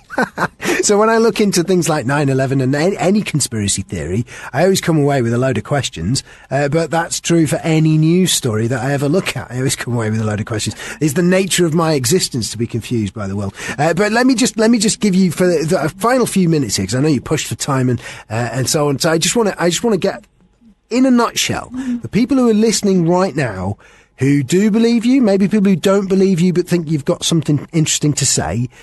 We've got 3 years until the apocalypse. What do we do in between now and August 2021? David Shayler, Son of God, Jesus Christ, go. It is all about your own relationship with the divine. So as we were saying earlier, don't be swayed by groups. There are people trying to dissuade you from this, no matter how much they accuse you of being mad or whatever. If you are being called, follow what God is saying, basically. Now, obviously, to be in that position, you've got to get out of Babylon, out of the system. You can't be working in that system because you're funding war, you're funding usury. You've probably got a lot of what you've got through usury, through the rise in house prices, rather than through any honest endeavour. So get out of that system. Start teaching the law to people, but crucially, start teaching them about taking back the land. Again, this is how they've tried to marginalise us, impoverish us, is by taking the land off us. Land is used a lot more efficiently by small farmers than it is by agribusiness. If you look at the yields from the Soviet Union collective farms and the peasant farms are about 1,000% or so more efficient. So it's things like that. It's a very practical teaching. It's about changing your life, but in a way to become more harmonious with nature and to make sure that you're not causing harm, loss or injury to your fellow man. And that's to say God's not bothered by sexual morality. The Bible does not say man shall not lie with man. When you know the actual Hebrew, it says a member of the human race shall not sleep with another member of the human race in the marriage bed. So it's all about the sanctity of marriage. Similarly, when Christ talks about any man who looks at a woman with lust in his heart, he's actually saying the Greek word for wife. If anybody looks at a wife with lust in their heart, and that's because they've sworn the marriage oath and therefore have sworn to be faithful to someone else, and you will be breaking that covenant between their oath and God. So your dad's not homophobe, in a nutshell. He's not homophobic. God is not a not a bigot and a homophobe. No, to say God, to put it like this, God loves fags, dislikes bigots. All right, listen, David, I want you to keep in touch. I want you to stay on the radar. If people can find you on Twitter, God's Spy, right? Is it got an underscore in there, or is it just God's Spy? Yeah, it's God's_spy. Got a website, bookofthelaw.org, that I've mentioned. If people have a look at that, it's got a sample letter for getting out of the mortgage, any other form of debt, and it's also got a sample affidavit people might want to use if they've got in trouble with the law. If they are in any way in trouble with the law, get in touch with me through the website and I might be able to help them. Wow. All right. Bit of legal advice from the Son of God.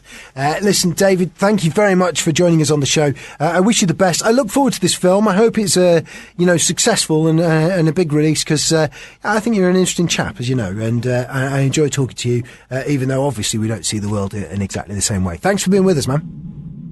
Thanks, Nick. Well, thanks for having me on the show, and thanks for giving me a chance to have my say, and thanks for asking the difficult questions. I say that's how we establish truth, is through cross-examination and debate, and I hope the people listening out there will at least take some inspiration from what I've said and know that the world is changing, and now is the time to start on that journey. There's no time like the present. Yes, so this is a swapcast that we're doing. That's what we're doing right now. And the rules of swapcasts are you get to have this, and I get to have this, and I squeeze it into my podcast, and you squeeze it into your podcast. And of course, your podcast is called the Psychedelic Detective Agency.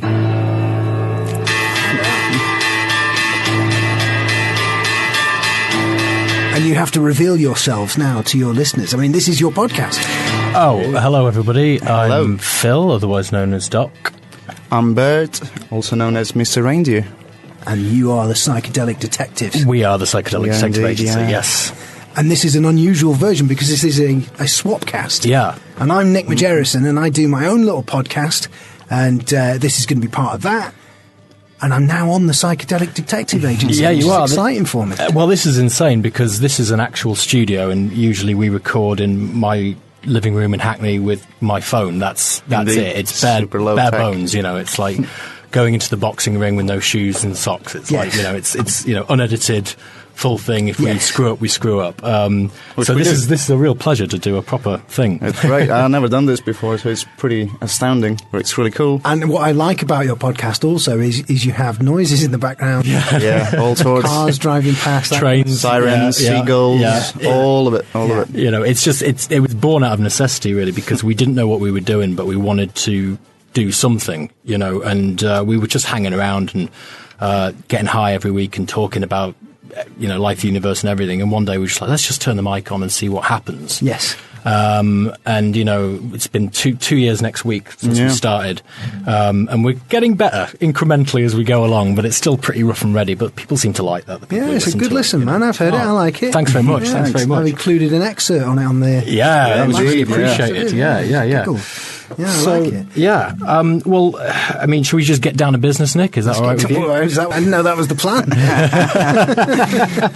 Well, I mean, obviously, I've been listening to you for some time, whatever's on YouTube for the most part, and then, discovering the podcast on, is it Acast that you podcast from? Yeah. Obviously, your interview with Alan Moore is... If there were fourth-dimensional beings, if they could take us up into the fourth dimension and have us look down upon people's houses, we would be seeing into those houses through a dimension which we don't usually have access to. We would be seeing around the walls and the roof.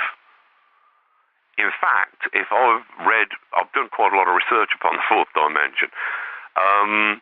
If I've read it correctly, if we were to look at people from a fourth dimensional perspective, we would be able to see the muscle and bone inside their bodies. We would be able to see the marrow inside the bone. We would be able to see around the corner of everything, a corner that isn't normally there for us from a three-dimensional perspective. And this is the Asmodeus flight as described in Shakespeare.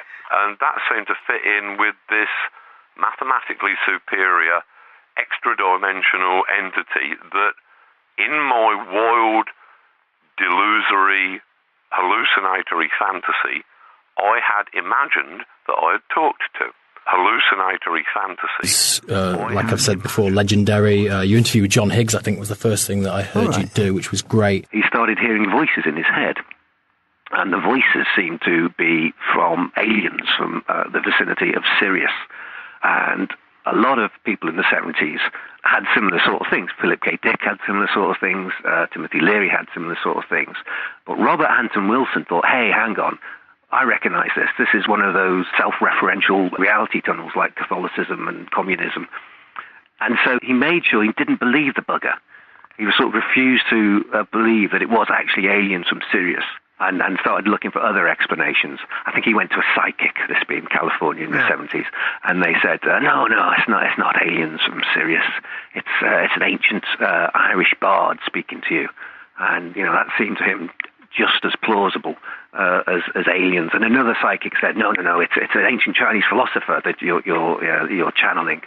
And so he was terribly unsure and confused at this point, and he started watching the film Harvey, if you know Harvey, with James Stewart, fantastic film, about James Stewart as a small-town drunk who sees and talks to a giant invisible rabbit spirit. And a doctor, an orderly at the hospital anyway, who were looking after him, starts looking up the word puka in a dictionary, because James Stewart had said this rabbit spirit calls itself a puka. And the puka was a definition of an ancient Irish rabbit spirit, fond of rum pots, crack pots, and how are you today, Mr. Wilson, which was the name of the orderly in the film. But when Robert Anton Wilson heard the how are you today, Mr. Wilson, he thought, oh my God, now the television's talking to me. And so at that point he decided he would assume that the voices came from an invisible giant Irish rabbit spirit, because he knew full well that there was no way he would take that idea seriously. Alex Jones. Then you have Operation Northwoods, the official U.S. government plan. ABC News, Baltimore Sun. Baltimore Sun had the headline, U.S. government plan to terrorize U.S. cities as pretext for war. hijack jets by remote control, bomb D.C., bomb Miami, attack U.S. military bases with U.S. troops dressed up like Cubans and Soviets. And then Kennedy, that was way back then, said no, and they killed him. And then it came out, even on PBS and mainstream news, declassified that Richard Nixon wanted to bomb his own Republican National Convention and blame it on peace activists, but that plan got nixed. The point is, he wanted to do it. Henry Rollins, you interviewed as well. Yeah, that's right. That was a. I talk, they listen, and I'm not there in front of people insulting them. You're going to try and insult people in Manchester or Newcastle or Glasgow. Are you kidding? You won't have a head left. You know what I mean? Heaven help you if someone from Glasgow gets up and comes over there. You know what I mean? You better get a taste for hospital food very quickly. I'm not there to provoke people, really not at all. But you're quite a big chap. I have an opinion, and it comes out, and I base my opinion from really first-hand experience. Someone will say, well, what do you know about Iraq? What do I know about Iraq? I know that mortar attacks suck, 'cause I was in one in Baghdad. In America, there's a lot of people talking about pushing into Iran and leveling that country. That's why I went. I went to Tehran and spent a week there on my own money, just by myself, so I could know a thing or two about Iran that I wasn't going to get out of a book. A while ago. Yeah. I think that's a clip off the Kerrang show. Yeah, I think it is. Yes, it's a 7-minute thing on YouTube.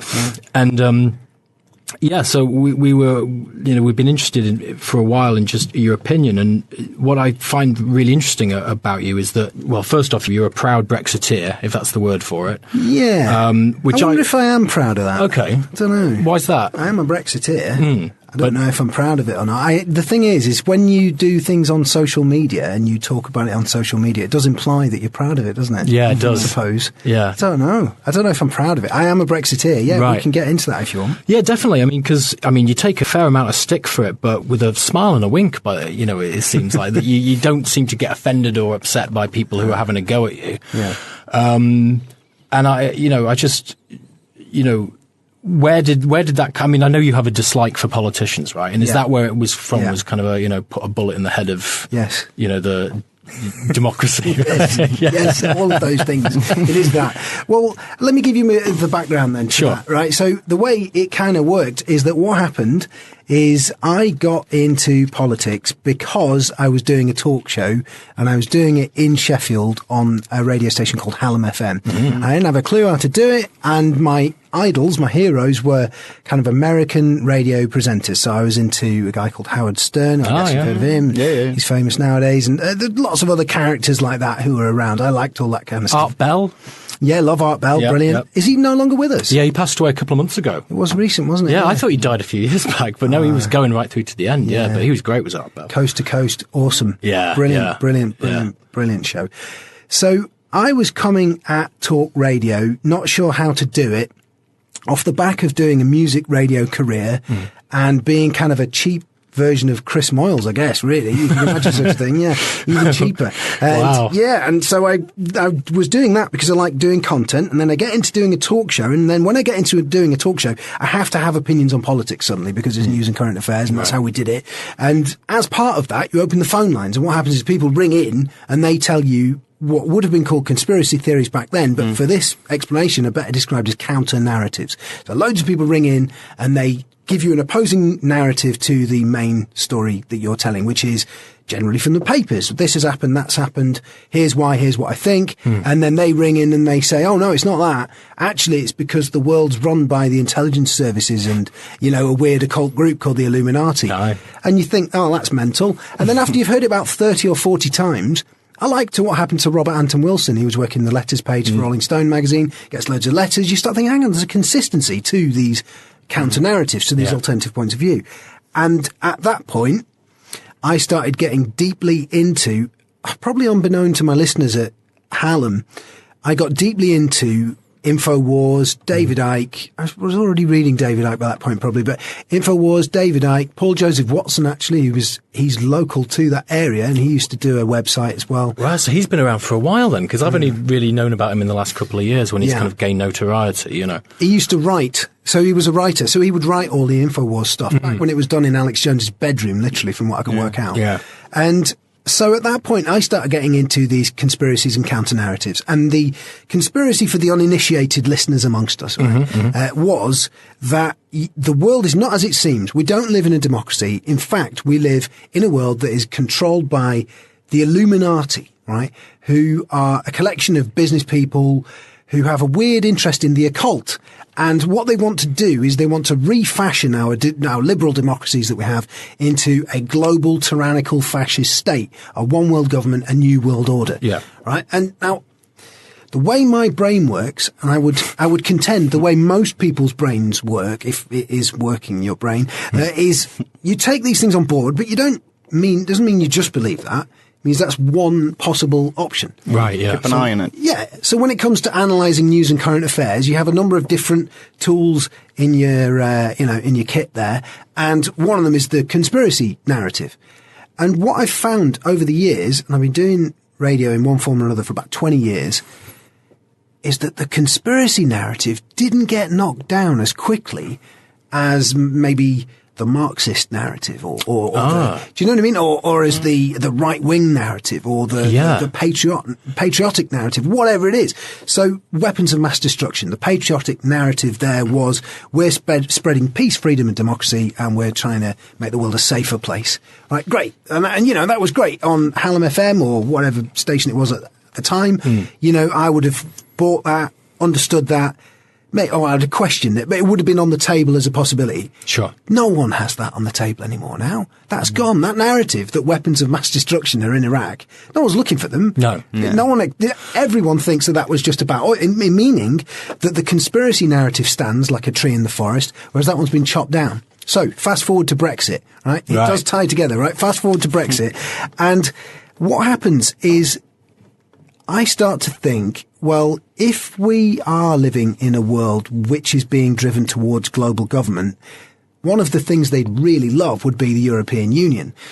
And one of the things that is defended at all costs is the European Union. Right. Yeah. And it's established by characters who, I'm not saying Ted Heath was in the Illuminati, but if you use these things as kind of metaphors and descriptions, kind of blurred descriptions of what's going on, garbled descriptions of what's going on, he was a possibly incredibly blackmailable character, right? If you look into him, there's an enormous amount of information about him that's now come out that at the time would not have played very well. Now imagine I work in the intelligence services and I want the EU to happen and I ring him up and say, Ted, here's what you've got to do, right? And here's how you're going to play it. And if you don't, we're going to tell everyone about that yacht you've got with those. Google it. I mean, I'm not going to say, I'm not going to repeat it. But you know what I'm saying? So the point is when Brexit comes along, I'm thinking, well, I don't vote. I don't like politicians for various reasons, but I'm going to vote in this one, just this once, in a referendum. And the reason I'm going to vote in a referendum is because it is democracy. It's pure democracy. And I'm going to vote for the thing that those guys don't want, to see what happens if that's the result. Right? Now, this conspiracy tree, almost got chopped down when the result went that way. So when it was Brexit, I was like, oh, okay. We're going to leave the European Union and all of that stuff's not true. And finally, we've chopped the conspiracy theory tree down. It was nonsense, right? But now we are where we are in 2018, August the 2nd, and it's not clear whether or not, despite the huge turnout and despite a clear win for Brexit, we're not going to leave. Why? Because politicians don't want us to leave. Okay. Which politicians? Google them and look into them. I mean, the vast majority. Anthony Charles Linton Blair, for example, big fan of the European Union, loves it. Google him. Just have a little look and think about these people and think, okay, are they doing that because they have a deep conviction that says they want to be part of the European Union? Or is something else potentially going on? And that's why I'm a Brexiteer. Well, that's a. And possibly you and your audience are the only people that would understand. Well, here's hoping. No, definitely. I mean, you're absolutely right. I mean, in terms of the EU being a microcosm of the idea of a one world government, I suppose when you look at it that way, it'd be one of the pillars. It would be one of the pillars of it. It'd be you'd have the European Union. Yep. Then you have the Americas. joined as one group. Yeah. And then you have, kind of the Far East, and then maybe the Muslim world in some way. And they're the main pillars of this New World Order plan. And what's interesting as well is go back to the original narrative, and if you guys have followed the conspiracy world for as long as you say, you'll remember that the idea is that they're going to bring about a global right-wing fascist state. Now that's key, right? And I don't use the terms left and right, but here's why it's important. Right. And it's the only way of me communicating it. That's why I'm using those terms. I'm trying to stop using them. It's really tough, isn't it? Isn't it? It's infuriating. But the point is that if you look at the temperature of the nation, right, you had kind of a left-wing consensus that was enforced in the media, to which you now have this huge reaction, right? And the conspiracy theorists used to say what was going to happen is the Illuminati were going to collapse the government, right? Collapse it into its own footprint. And then from the ashes would rise a new world order, a right-wing global fascist state.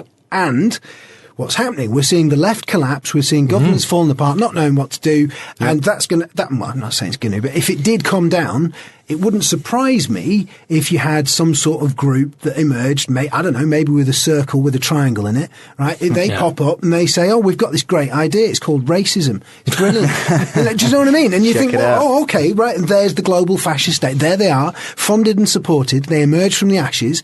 And then suddenly you've got everyone frog marching off into the future. Well, I mean, you had Steve Bannon on, was it GLR the other day or on LBC? LBC, that's it. And he said, I think it was off mic, but he made a remark about Tommy Robinson being the backbone of this country, and there's rumours that he's wanting to talk to Robinson now that he's out of prison and sort of install him as some kind of central figure in whatever's going on. I mean, fascism is like you say, it's a big word. But that certainly sounds like what Steve Bannon's after. I mean, he identifies himself as what's the word? Definitely right wing. Fascist. Yeah, very right wing and a nativist, a populist. That's it. That's the word, populist. Yeah. And, his, the rise of obviously Trump and all that kind of stuff. But at the same time, Britain doesn't have anything like that apart from fringe figures like Tommy Robinson and things like that at the moment, because the Conservative Party, they're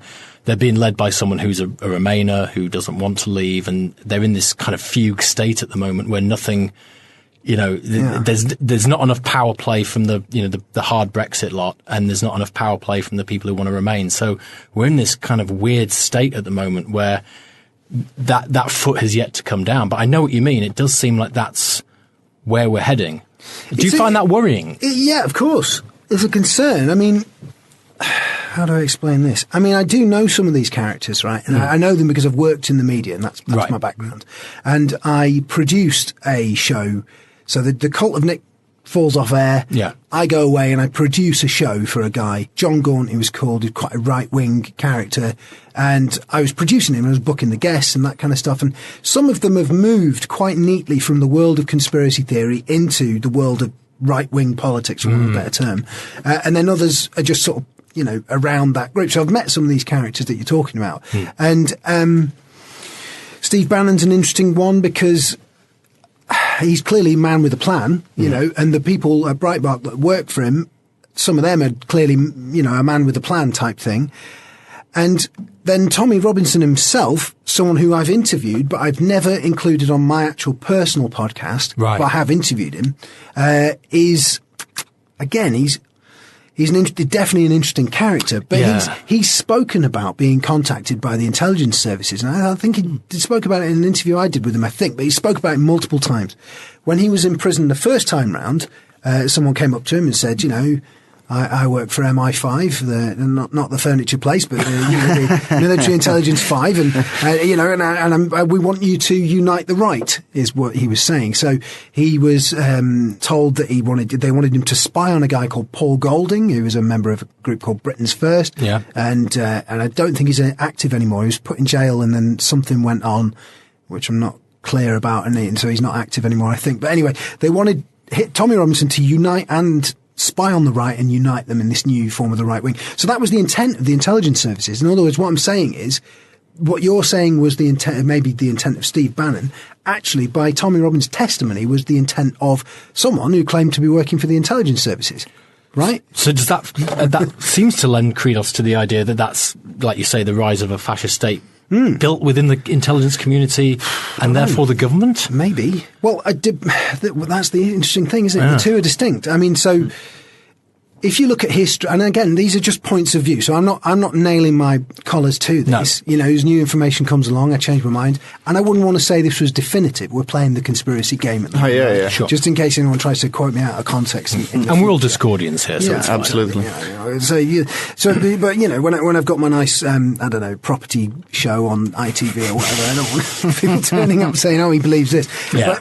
But the point is that this idea of uniting the right clearly has been articulated by the intelligence services, and now we're in this sort of fertile time where it looks like that kind of thing could start to happen, because this Tommy Robinson guy, when you have him on a show, he has loads of downloads. He's got a huge audience. Really? That guy's massive. Right. He's got a huge audience, and the scarcity makes him more popular, right? And so I can see this idea of, you know, you flush the toilet, you get rid of all of the sort of the old politics people, Boris Johnson, all of them, just flush the toilet and go, right, these guys are brand new, right? You trust them, I trust them, everyone loves them. All right, so they're fascists or whatever they are. Yeah. And by the way, incidentally, as regards Tommy Robinson specifically, he's either incredibly careful with his words or just not racist. Yeah. Right. And I would accept that he's just not racist personally. I think I agree with that, because, you know, when he has,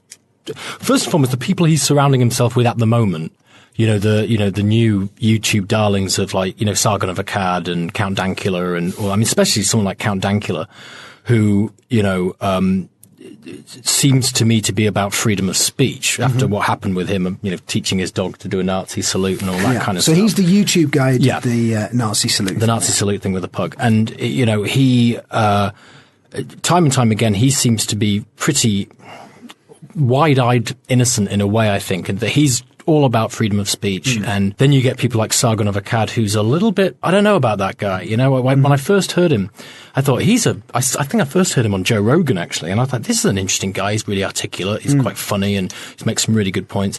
And then I kind of watched some of his, you know, edited videos, and again, interesting. And then I watched some of his live streams, and things seem to come out when he's a little bit more loose-lipped about what his agenda seems to be, in my opinion. No, I hear you, yeah. No. I think you're right about that. I think he does too much content. Oh, absolutely. I think that's YouTubers, you know. Yeah, there's too much there. And I think that can blunt what you're doing. I mean, I say that my podcasts are sometimes like 3 hours long. Yeah, we've done 3 hour podcasts as well. Yeah, once, and that's it. No, our first like 10 are 3 hours long, and they're Really? fucking awful. But that's the thing about Tommy Robinson, is then you have him in the middle of all this, like when they did that, the march in London, the Freedom March, whatever it was called. Right, yeah. Day for Freedom. Day for Freedom, that's it. And when Robinson got up there, his agenda seems to be entirely about Islam, Muslims in the UK, Sharia law, and rape gangs. Yeah. And the problem with the rape gang thing is that's been revealed time and time again to be true with Rotherham,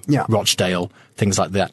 Yeah. So Telford. Yeah, there's loads of them. Yeah, there's loads of them. So if he's single-minded in that, in trying to bring that to the public, when, you know, the public in general seems to have a very strange view of Islam, it's walking on eggshells a lot to even talk about it in this country. Well, I'll tell you this. I've said this on my podcast, and I think I would probably say this. I don't want to put anyone off hiring me, but I'd probably say this on broadcast media as well. Yeah. I'm frightened of talking about Islam. Me too. So what does that mean? Does that mean, are you allowed to even be frightened of talking about it? I don't know. You know, really, it's a genuine question. Does that a phobia? So I try to just honestly speak about it and include other religions in my analysis and say, look, if you're beholden, first of all, I'm a polytheist, right? I think there's more than one God. Right. Definitely. I don't think there's just this one God idea is absurd. Yeah. Right? And so there's reason for people who read the Quran to take issue with me because it's polytheist and not liked.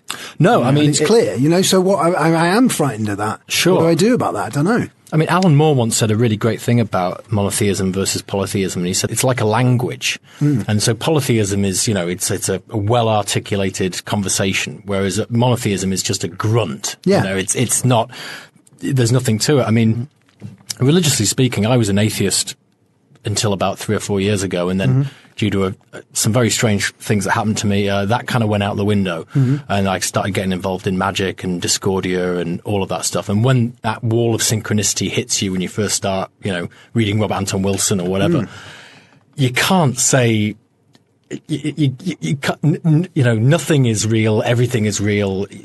Suddenly it's like I open my heart to all sorts of religions, but at the same time to be critical of them. I'm not religious. But like you say, there's something out there. I don't know what it is, but I don't think it's a man with a white beard who's telling us, blow yourselves up and, go to paradise or, be nice to people and go to heaven. Whatever. So it's tricky, isn't it? Yeah, well, it's definitely tricky. There's no doubt about that. But the thing that I find interesting about getting into these areas, like spirituality and stuff like that, is that what we're doing now, the conversation we're having now on a podcast, is far less regulated than it would be if we were talking about it on broadcast media. So one of the things that drew me into looking into the occult was that on the radio, you have rules about what you can and can't say about the occult that are massively over-restrictive. I mean, they're absurd. So, for example, one of the things that I'm quite into is sigils and sigilcraft. Oh, yeah. And I love all that. I think it's fascinating. Well, didn't you write the basic guide to chaos magic on the Disinfo website? Yeah. That's you, isn't it? Yeah. That's the first thing I read about chaos magic. Right. Oh, cool. Okay. So thanks. I've written a few of those kinds of things, and there's some occult groups who are quite respectful of me, which is nice, even though it's a joke religion. But sigils are a good example. So I tried sigils, and for anyone who's not following us, I'm going to paraphrase. It's a bit more complicated than this, but basically, you write a wish on a piece of paper, you throw it away, and it comes true. Yeah. Right, broadly, right? Yeah. Very broadly. Bit more complicated than that, but broadly speaking, people would think of cosmic ordering. That's probably the most famous version. Yeah, the secret, right? Yeah, That's that what kind it's of called. crap. So, okay, but the thing about it is, you try that, and it appears to work. I'm not saying it works. It appears to work, right? I don't know why that is. That's so strange, right? And for me, that is clearly an area that's going to make an interesting radio show, and clearly an area that is worth exploring on a radio show. Absolutely. You can't do it. If you do that, the idea goes that vulnerable people will be confused and you'll cause all sorts of difficulties and so on and so forth. There's all sorts of excuses for these rules that they've got about the occult and magic and so on. But the end consequence is that the only form of spirituality that has really made an impact on my life, right? That's actually literally censored off the airwaves. Yeah. And you can, you're allowed to go with religious programming that is, Christian or songs of praise or right. whatever. So you can do all that stuff. Yeah. And I wouldn't be surprised if praying works, actually. Well, it's the same. It's magic, isn't it? It's the same principle. It's the same principle. It's But something out of nothing. It's a fascinating word, though, because I think what happens is you fall prey to the God that you pray to. Yeah. Right? And so you do your prayer, and then baby Jesus apparently grants your wish, and then you then go, oh, right, well, tell me what to do, baby Jesus. Yeah. And you get possessed. Yeah. Well, you externalize it in a way. It's not, Yeah. you don't really leave it down in your hands as it would be with a sigil. Because what I've noticed is I'd rather leave that sort of grey area. Has it actually happened? Is it going to happen? Is it part of it coming true? As opposed to just leaving it entirely in the hands of someone else. Right. And just to lengthen that point a bit, here's probably one of the things that unites Discordians, right? Is that the light shines from within. Ah, yeah. Not from without, all right? Absolutely, yes. And so a Discordian understands that it's like the headlamps in a car, and you turn it on and then you can see the road, and that's great. Yeah, if you gaze at the sun when you're driving, you're going to go in the direction of the sun, and you'll end up blind as well. Whereas Discordians generally get that. So it's close to that Gnostic idea of the internal flame and that kind of stuff. Yeah. And that wow, get your head around that, and you'll then start to have a little think about these things like conspiracy theory and stuff like that in a completely different light. Yeah. Well, I mean, we've told this story many times on our show, but we. This is your show. Oh yeah, it's a swapcast, of course. It's just being in the studio is freaking me out. Close your eyes. Imagine you're in your living room. But we 2 years ago in October, me and Bert went to Kathmandu, to the Temple of Shwambanath, which is the temple of the self-created one. Apparently the holiest place on earth. Any act of devotion is 10,000 times more powerful than anywhere else on earth, according to Hindu and Buddhist tradition. Right. And the reason I went there was because I'm sure you've heard of Grant Morrison, the comic writer. Yeah, of course, yeah. He'd had a very powerful transcendent experience in the 90s when he'd gone to Kathmandu and did the same thing. And my life was in the shit. And I'd heard that one story from Grant Morrison, and I thought to myself, I'm just going to believe this. Apropos of nothing, I'm going to believe this. And it stuck in my head. And then about a year and a half after that, me and Bert pitch up in Kathmandu. Had 2 weeks, great time, having adventures, getting into all sorts of scrapes. On our last day, we did the sigil at the Temple of Shwambanath. And again, this is all about how you perceive it. It's all about the filter. But we'd finished it, we felt good. We went up to this little rooftop cafe and had a beer. And as we're just sitting there, it's at the bottom of the valley of Kathmandu. Kathmandu is like a big rectangle. And we just felt this Kathmandu gets a lot of earthquakes, but this earthquake like coming towards us, we could feel it from the mountains coming towards us. Right. And it hit us, and me and Bert were like, is that the message getting delivered? Yes. And then yes, it is. And 2 weeks later, 3 weeks later, 4 weeks later, everything just changed. My perception changed, everything changed. Mm-hmm. And like you say, that's a really important part of my life. And the idea that you can't go on mainstream TV, you can't go on, the One Show and sit down and be like, let me tell you about sigils. Yeah. Because of broadcast standards. Not without someone ridiculing you. So yes. You could do it, exactly. And then you could have someone else saying, well, yes, but obviously back in the world of science. It's a load of poppycock or whatever. Yeah. Full of the village. And it essentially defeats the point of the whole exercise, and that it's, like you say, it's intensely subjective. This is the beauty of the Alan Moore interview. The Asmodeus thing is just incredible. Exactly. Which large parts of which we couldn't broadcast, by the way. So it's a huge interview, and it went on to Kerrang in a deeply truncated form. Right. And it was one of the reasons I wanted to do a podcast, because I had this great audio just sat there of this mind-blowing conversation with Alan Moore, where he consistently makes the point that magic is not, I'm going to put it in my own words, magic is not real, meaning it's not material. It's not something you can do that to. No. It's something that exists in the nexus point between the table, and the idea of a table. Yeah. And at some point in between the nexus point of those two concepts, that's somewhere around there where magic happens. The bit that's neither real nor not. Do you understand what I'm saying? I completely understand. It's the liminal space. Yeah, it's the liminal space, but it's really, really hard to get that idea, unless you're Alan Moore, who's an amazing communicator. But to get that idea across to anyone who, you have to make this leap. And if you don't make that leap, you're never going to get there. And that's why, things like, I'm so bored of the 23 Enigma these days. But that's the first step, I think, when you're getting into Discordianism, is you hear about the 23 Enigma, from William Burroughs and then on to Robert Anton Wilson, that, 23 is everywhere. Now that to me that's the first lesson. And a lot of people get stuck in that, especially KLF fans. And I'm not having a go at KLF fans. I'm a big KLF fan myself, but, they're 23 spotters, and they don't realize it. No. That's a way of spotting reality as being a bit more shabby than you think it is. That it's like, hang on, this isn't a beautifully painted picture. There's problems, there's schisms. And so, but you need to learn about 23. You don't need to do anything, but, I recommend you learn about 23 and then you move on and discover more about numerology and stuff like that. I'm trying to get into the Kabbalah at the moment, and it's insane.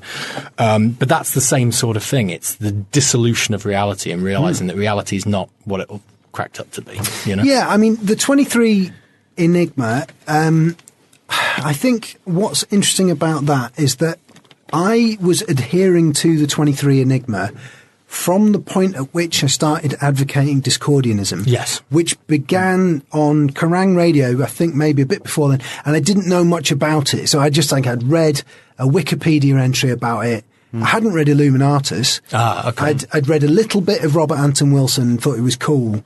and I thought it'd be a funny thing to say. It was better than being a Jedi. So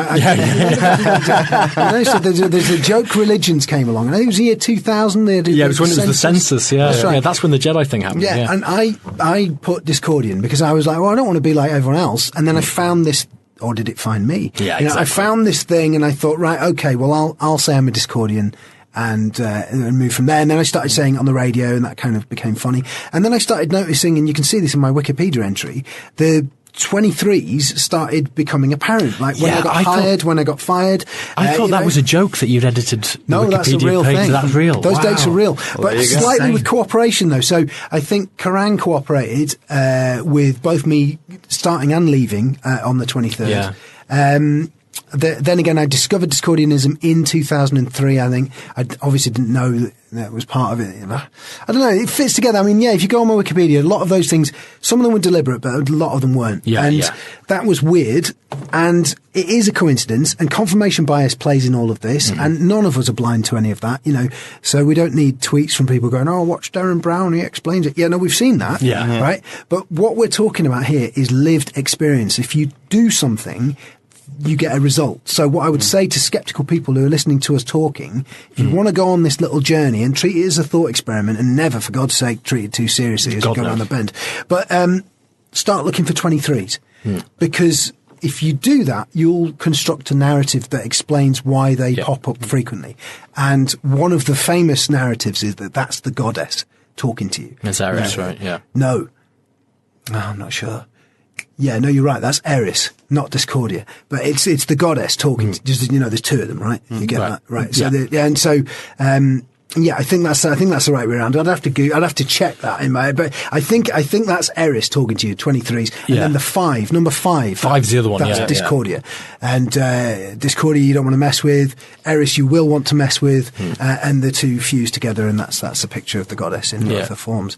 And so, if you're listening to us talking, you think this is absolutely insane, these people are mad, I like listening to it, and so what should you do? What you need to do is note 23s. Yeah. And not just that, force them to happen, I think. Okay. Yeah. So, for me, you know, that's part of numerology. Have you ever seen Eric Cartman explaining numerology on South Park? I haven't, no. Right. I missed that one. He's trying to explain how the Twin Towers came down. Okay. Right? And he goes, and if you add these numbers together and that number together, then you get number 11, and then Kyle was born on this date, and it proves he did the Twin Towers, right? And that really is, in my opinion, the best numerology, where you really work hard to make it fit, and it doesn't really quite fit. Yeah. But it's sort of and the more you do it, the more you get moments that really do fit, where you think, wow, that's odd. I didn't even need to force that one. Well, that's the thing, revelation. Yeah, that's the thing about the 23 thing, because after last August, going back to the KLF briefly, there was a 3-day event that the KLF, or Justified Interest in Moo did in Liverpool called Welcome to the Dark Ages, and it was basically it was a crazy 3 days, and I started it being very excited, and then became quite skeptical towards the end of is this just taking the piss and they're just trying to get 100 quid of our money, right? And to this day I don't know. Great, what it was. Anyway, yeah, that sounds good. But boy, by the end of that time, I was pissed off with 23s. I was like, I've had enough. Yes. I decry the 23 Enigma. I'm not going to do it anymore. But of course, that doesn't stop the 23 Enigma to keep coming at my door. It makes it more likely. It makes it more likely. Yeah. And I was getting more and more pissed off. And then Bert would be like, 23rd. I'm like, I can't, this is, you know, and that's the thing is it doesn't care, you know, and it's the same with Discordianism. When you let chaos in, it doesn't care. It's not going to go back out again. No. I mean, again, that's my experience. And like you say, it's not about it being tangible. It's not something you can explain to your gran. You know, it's, unless you've got a really cool gran. Yeah. But, you know, you take the ride, and for us, it's been nothing but positive and exciting and interesting. Just a joy. You know? Yeah. Just an incredible sense of empowerment on all levels. I mean, what I really go back to, or what I like to go back to every time is, I think it's a Robert Anton Wilson's quote that says, essentially chaos magic is a form of exasperated self-psychology. And if you kind of think about it, if you really think about something, whether you use Discordia as a tool, or you're just a very driven person. You really know what you like, you really know what you want, and then you go for it. It's sort of the same thing. So the difference is, I would say, or in my experience at least, is that Discordianism gives you a bit of color. It makes it a bit more interesting. It allows you to move into really weird arenas, as opposed to, I want to be a doctor, I'm going to be studying 10 years for it. Yeah, I agree with you completely. I think it being a joke religion is entirely appropriate and part of its beauty, because jokes generally, what they do is they re-evaluate assumptions. So they allow you to see the world from a different point of view, and that's what Discordianism does. It is a joke, right? But on the other hand, it is also a religion. It's both simultaneously. And if you do it, one of the things that it will do to you is help you to see the world from a different angle. And that leads back to what we were saying about conspiracy theories and that kind of stuff. So reading Robert Anton Wilson allowed me to say, okay, there's multiple views here, and one of them may well be true, or the truth may not even be in my head, right? And there may be another point of view that I'm totally unaware of. In fact, that's more likely that I don't have a handle on the truth at all. I've got approximations, but I've got maybe 6 or 7 different points of view. I think it was Crowley, Aleister Crowley used to write his books where he would put the rational hat on, he'd put the spiritual guru hat on, and Robert Anton Wilson does it in his books as well, where he puts those binoculars on.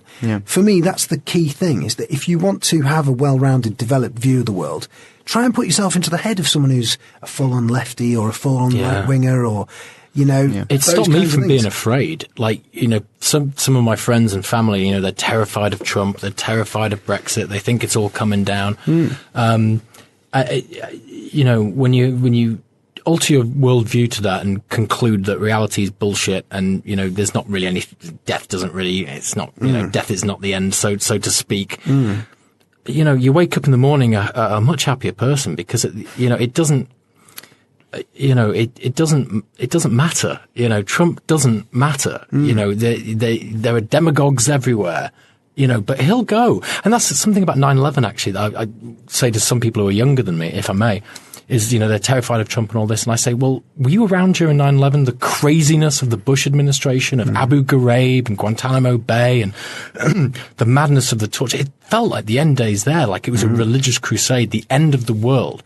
And, and so people who are, 5-10 years younger than me, who didn't really go through 9/11, they don't know that, like, this shit's happened before when everyone thinks it's the end, I mean, things are getting weirder, though. That's something I did want to bring up. Don't you find that that we're reaching some sort of apex? And what is that apex? I think you're right, first of all, that it's always the case that it's, red alert, the world's about to end. That's always the case. I mean, I was on air when the Twin Towers thing happened. And what, you were live? Yeah. Wow. And I had to report on it at the time. And funnily enough, I'd read The Biggest Secret by David Icke, and I'd finished reading it about 2 months or something before.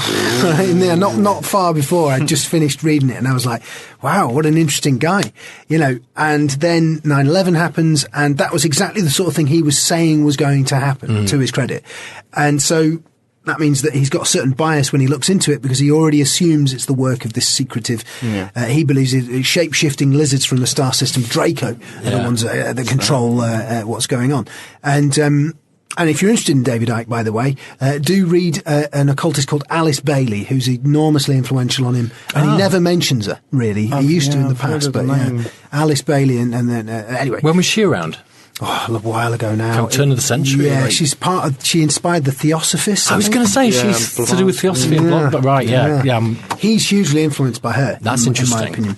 And there used to be a being that lived in the sun called Rakorsky that he would talk to. I mean, I've followed him for years. I've watched his, and he used to think that a being in the sun would talk to him, Rakorsky. Yeah. So, the source of this information is shaky, but I'm there, right? And the Twin Towers are coming down, and I'm thinking to myself, what about that David Icke guy? Like, was he right? And so, like I say, System Red is always on the go. The world is always about to end. However, 2012's coming. I've got into this weird thing called Discordianism. Oh, dear. And I think to myself, what's that about? Well, one of the things that's important in Discordianism is we eminentize the eschaton. Absolutely. Right? So meaning we bring about the apocalypse. Right? Yeah. So I'm not saying this did happen, but maybe it did. Although 2012 adds up to 5 as well, of course. Does it? Does it? 2, 1. That's 0. right. That's right. Of course it does. But it didn't end, did it? That's disappointing. The world didn't end. But maybe we had an apocalypse. That's a different area of question. Well, yeah. Well, this is the Terence McKenna thing. Are you aware of this? Oh, I love Terence McKenna. And he, great Terence McKenna. Absolutely. Again, he's someone who blows your mind just right. I've heard the discharge on him though. Do you know what? Was this the CIA thing? No, that he stopped taking acid after 1989, I think. And carried on preaching it. He had a bad trip. He stopped taking acid. Wow. And this was revealed on a podcast called The Psychedelic Salon. Oh, yeah, that's great. Lorenzo. Yeah. But they deleted the episode. So they revealed this. And Terence McKenna's brother was on it. And they were all saying, look, it's time for us to explain why he's called the Bard McKenna. He was a bit of a storyteller. We think these talks still have merit. But in fact, he wasn't telling the truth. And for however long, I think maybe 10 years. 11 years, yeah. Something like that, yeah. He wasn't actually using these psychedelic mind-expanding substances because he had a horrible bad trip. And Terence McKenna's bad trip. And also one of the things that he used to preach was this idea that in 2012 you'd have this massive change in consciousness that would be material, unarguable. He would always say you'd know it had happened.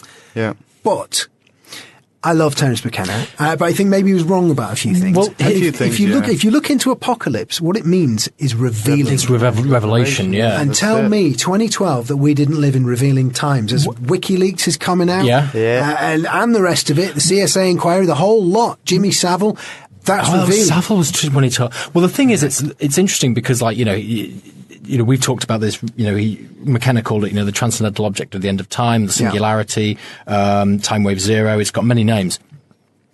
But I always, I'm very charitable towards Terence. Like you say, it's the same with David Icke though. If you throw enough shit, some will stick, some won't. And Terence McKenna talked a lot, and David Icke talks a lot. So they're going to get stuff right, and they're going to get stuff wrong. It's just by virtue of the amount that they talked, right? But McKenna says, we're moving towards a new human consciousness. It's a revelation. It's an apocalypse. Okay. I don't say 2012. 2016. Let's say he was 4 years off. 2016, there's Brexit, there's Trump, there's the beginning of the new psychedelic uprising, the beginning of legalization of marijuana, the conversation about psychedelics themselves completely changed in 2016. I think that Terence McKenna was right, but he just got it off by about 4 years, and we're actually entering into some sort of end game of sorts in terms of the way our consciousness is working. Yeah, I think that's just a theory. Yeah, I think you're onto something in the sense that I think, well, there's different versions. So one version in the real world, we've got the internet, and if that's not the Gutenberg printing press to the power of 10. I don't know what it is. And the consequence of that is it does seem to be increasing people's intelligence, and access to communication now means that you can't keep things quiet in the way you could previously. So that's a very material explanation for what's going on. However, on the occult level, post 2012, there were a number of people who subscribed to the Discordian idea who were disappointed that nothing had happened. And so there's these occult rituals and stuff like that, which I don't know how much we want to explain how it all works, but broadly speaking, you chat a bit of nonsense, you have some tarot cards laid out, etc. Right? And the whole point of these rituals that some of these Discordians got together, of which I am one, and we were trying to eminentize the eschaton, whatever that means, right? And then you get, this growth of occult ideas online that burns into memetics and meme theory, which is a largely occult thinking, like the meme thing. McKenna, Richard Dawkins, I think, created the meme thing, but McKenna was all over that in the 80s and 90s. They're like smaller versions of archons. A meme being an idea that replicates itself, an archon being a concept that is lived and replicates itself. And what's that? The difference between those things and a god and a demon. Those are interchangeable concepts as far as I'm concerned. Agreed. It's just a different process. And then you get this thing, the Kek stuff. Have you seen? Oh yeah, Kekistan and so you get, Pepe the Frog. Right, Pepe the Frog, Kekistan, meme wars, all of that kind of stuff, which is linked into Discordianism, and some of those people are Discordians. Oh, absolutely. It's Operation Mindfuck. Right. Trump's Operation Mindfuck. Yeah. Oh, quick thing. Immanentize the eschaton, from what I understand, is to bring heaven to earth. Yes. Which could mean one of many things. People think it's the end of the world, but if you were to be pro-immanentizing the eschaton, you're actually bringing heaven to earth. So, and what is heaven? And not just that. Also, if you look at your Christian texts, that's the promise of the devil. The devil promises heaven on earth, right? And that's how you recognize the devil. So, like, all these things tie together. Yeah. But what's kind of funny is that all these rituals to bring about the eschaton and all that, all these people, a lot of the people that I know who did that back in the day, so to speak, it wasn't that long ago, but back in the day, they're all crying in their beer because Trump's happening and Brexit's happening. Yeah. And to me, that's it. That's what's happening, because an apocalypse is a revealing. And when we started this conversation, I was saying, well, the conspiracy tree still stands tall. Yeah. And things like Brexit are going to force people to reveal their hand if they haven't already, depending on your perspective. Maybe they have, and don't know. Be interesting to see what happens. I mean, nobody ever said that the apocalypse would be fun. Exactly. That's the whole point. I mean, a revelation doesn't mean it's a good revelation. Doesn't mean that it's going to come out served you on a tray, on a silver tray with great stuff. It may be a smack in the face. I don't know. I'm having the time of my life, man. I think loving it. Yeah. When, it's exciting. It's exciting, and it's you like the Trump demos, right? And we said this on the podcast, and Bert said this, was that, why are we protesting Trump? Americans aren't protesting Brexit. It's like people are getting involved in shit that, ultimately, what I fail to see the point. I know he's I wouldn't invite him around for dinner. No. I don't. He's a politician. Go work on that basis. He is now, I guess. He is. He always has been. Really. Do you think? Oh, definitely. Do you think he's been after this for a while? Do you know what? Back in the 80s, how about this? I saw this recently. I assume it's true. I've not double checked it. But back in the 80s, it was the New York Times was recommending him as an excellent. I saw this. Yeah, I think you tweeted that. I was that's exactly. It kind of makes sense. I think he's been working as a politician for quite some time, and I think anyone who steps forward for that job should be subjected to enormous skepticism and criticism at every step. And given my background in the media, I feel duty bound to hate all of them. Right? There's been a couple I've met where you think, all right, I can't really hate you because you've been quite reasonable. But, broadly, for the most part, but dislike is definitely applicable to all of them. And the thing about Trump is that for me, that is awakening. Meaning, these people are upset about it. Thank God you've just noticed that we've got lying, thieving murderers, right? Who wage war on countries we can't even place on a map, right? And you've been sat there thinking it's great because, it's the first woman or it's the first black guy or whatever. It's absurd, or it's left-wing people, so isn't that nice? And I was one of those people. I did that when Tony Blair got in. I voted for Tony Blair, and I thought, things can only get better. It'll be great. And then I really thought that we'd won. Right? Yeah. And then you get to the war in Iraq and you think, well, hang on a minute. I'm going to be paying, I'm not a rich person, right? But I've done all right at points in the media, and some of the money was perhaps a bit over the odds. So I did a big tax year, right? Right. And you think, right, I've paid a lot of money into the system there, right? And because of the nature of my employment, it upsets me every time I think about it because I've not earned that much again ever. But, I had a big tax year, paid a lot of money, and around about that same point, they're bombing Iraq. And I've protested against it. Yeah. And you think, what is that if not banal, evil, the banality of evil? That is what it is. These guys are evil. Yeah. And they've lied. So to qualify my lying, thieving, murderous thing for when, when the thought police come for me when I'm doing my ideal homes TV show. Right? Lying, I can qualify all of those accusations. Lying, the war in Iraq, right? Thieving, taxation, they steal money off you. Yeah. Murderers, the war in Iraq. Yeah. So there we go. Lying, thieving, murderers. And I like the fact that the left wing are waking up to that. And it worries me that they'll fall back to sleep in the event of a Corbyn victory or, it's not going to happen. I don't think so. No, I don't think he's one of the gang. No. And I mean, just to quickly quote Robert Anton Wilson briefly, he said something beautifully about politics in general, but someone once asked him, if you were president, Mr. Wilson, what would be the first thing you'd do? And he said, resign. Yeah. And that kind of says it all. But I mean, Corbyn, people in my family are, died in the wool, Yorkshire lefties all their lives, and they can't stand Corbyn. Yeah. So he's too divisive. He's too weak. You know, he is. He's like, if you see him, he's like cottage cheese or something. You know, he's just like lemon curd or something. I don't know where I'm going. Some of the people around him are not weak, though. That's the thing. So I mean, there's you know, that John McDonnell and some of those characters. I mean, you know, I had dealings with some of those characters as well, and they don't muck about. They're very kind of really hard left, I would say, actually. Yeah, and so. Again, it's interesting, isn't it? I don't think Corbyn would ever get elected. No. I would never, ever vote for him. I'll never, ever vote ever again, ever, for any of those people. So I'd never, ever vote for him, but I'd be delighted if he got in just to see what happens. Yeah, exactly. At this stage, you know, throw all the chips on the table, see, let's sort of, you know. What's he going to do? What's he going to do? Far more interesting than Theresa May.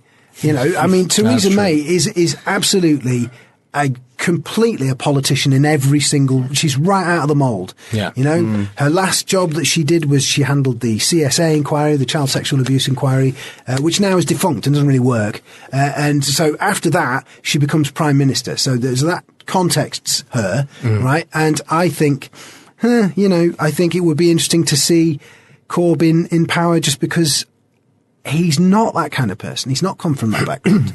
You know, but I suspect that he's unelectable, to be honest. I don't think he'll ever get in. Well, it's the schism of the left, isn't it, at the moment? Like, I mean, you said on your podcast last week about, you know, the quote-unquote SJW lot, you know, which is, you know, the far left, I guess you could call it at the moment, who are living in a complete fantasy world. What I find interesting about the SJWs is they were smart enough to know when their time was. When they, you know, 2-3 years ago, and it really started kind of, they were like, this is our chance, let's go for it. Let's take control. And that's why you have all this, you know, even like in media, you know, just in media of like, you know, oh, we've got a lady in Star Wars. We've got a black guy in Star Wars. It's all about equality. But they pushed it too far too quickly, and there's been a huge rowback. And I think they're finished. I think they had their moment in the sun.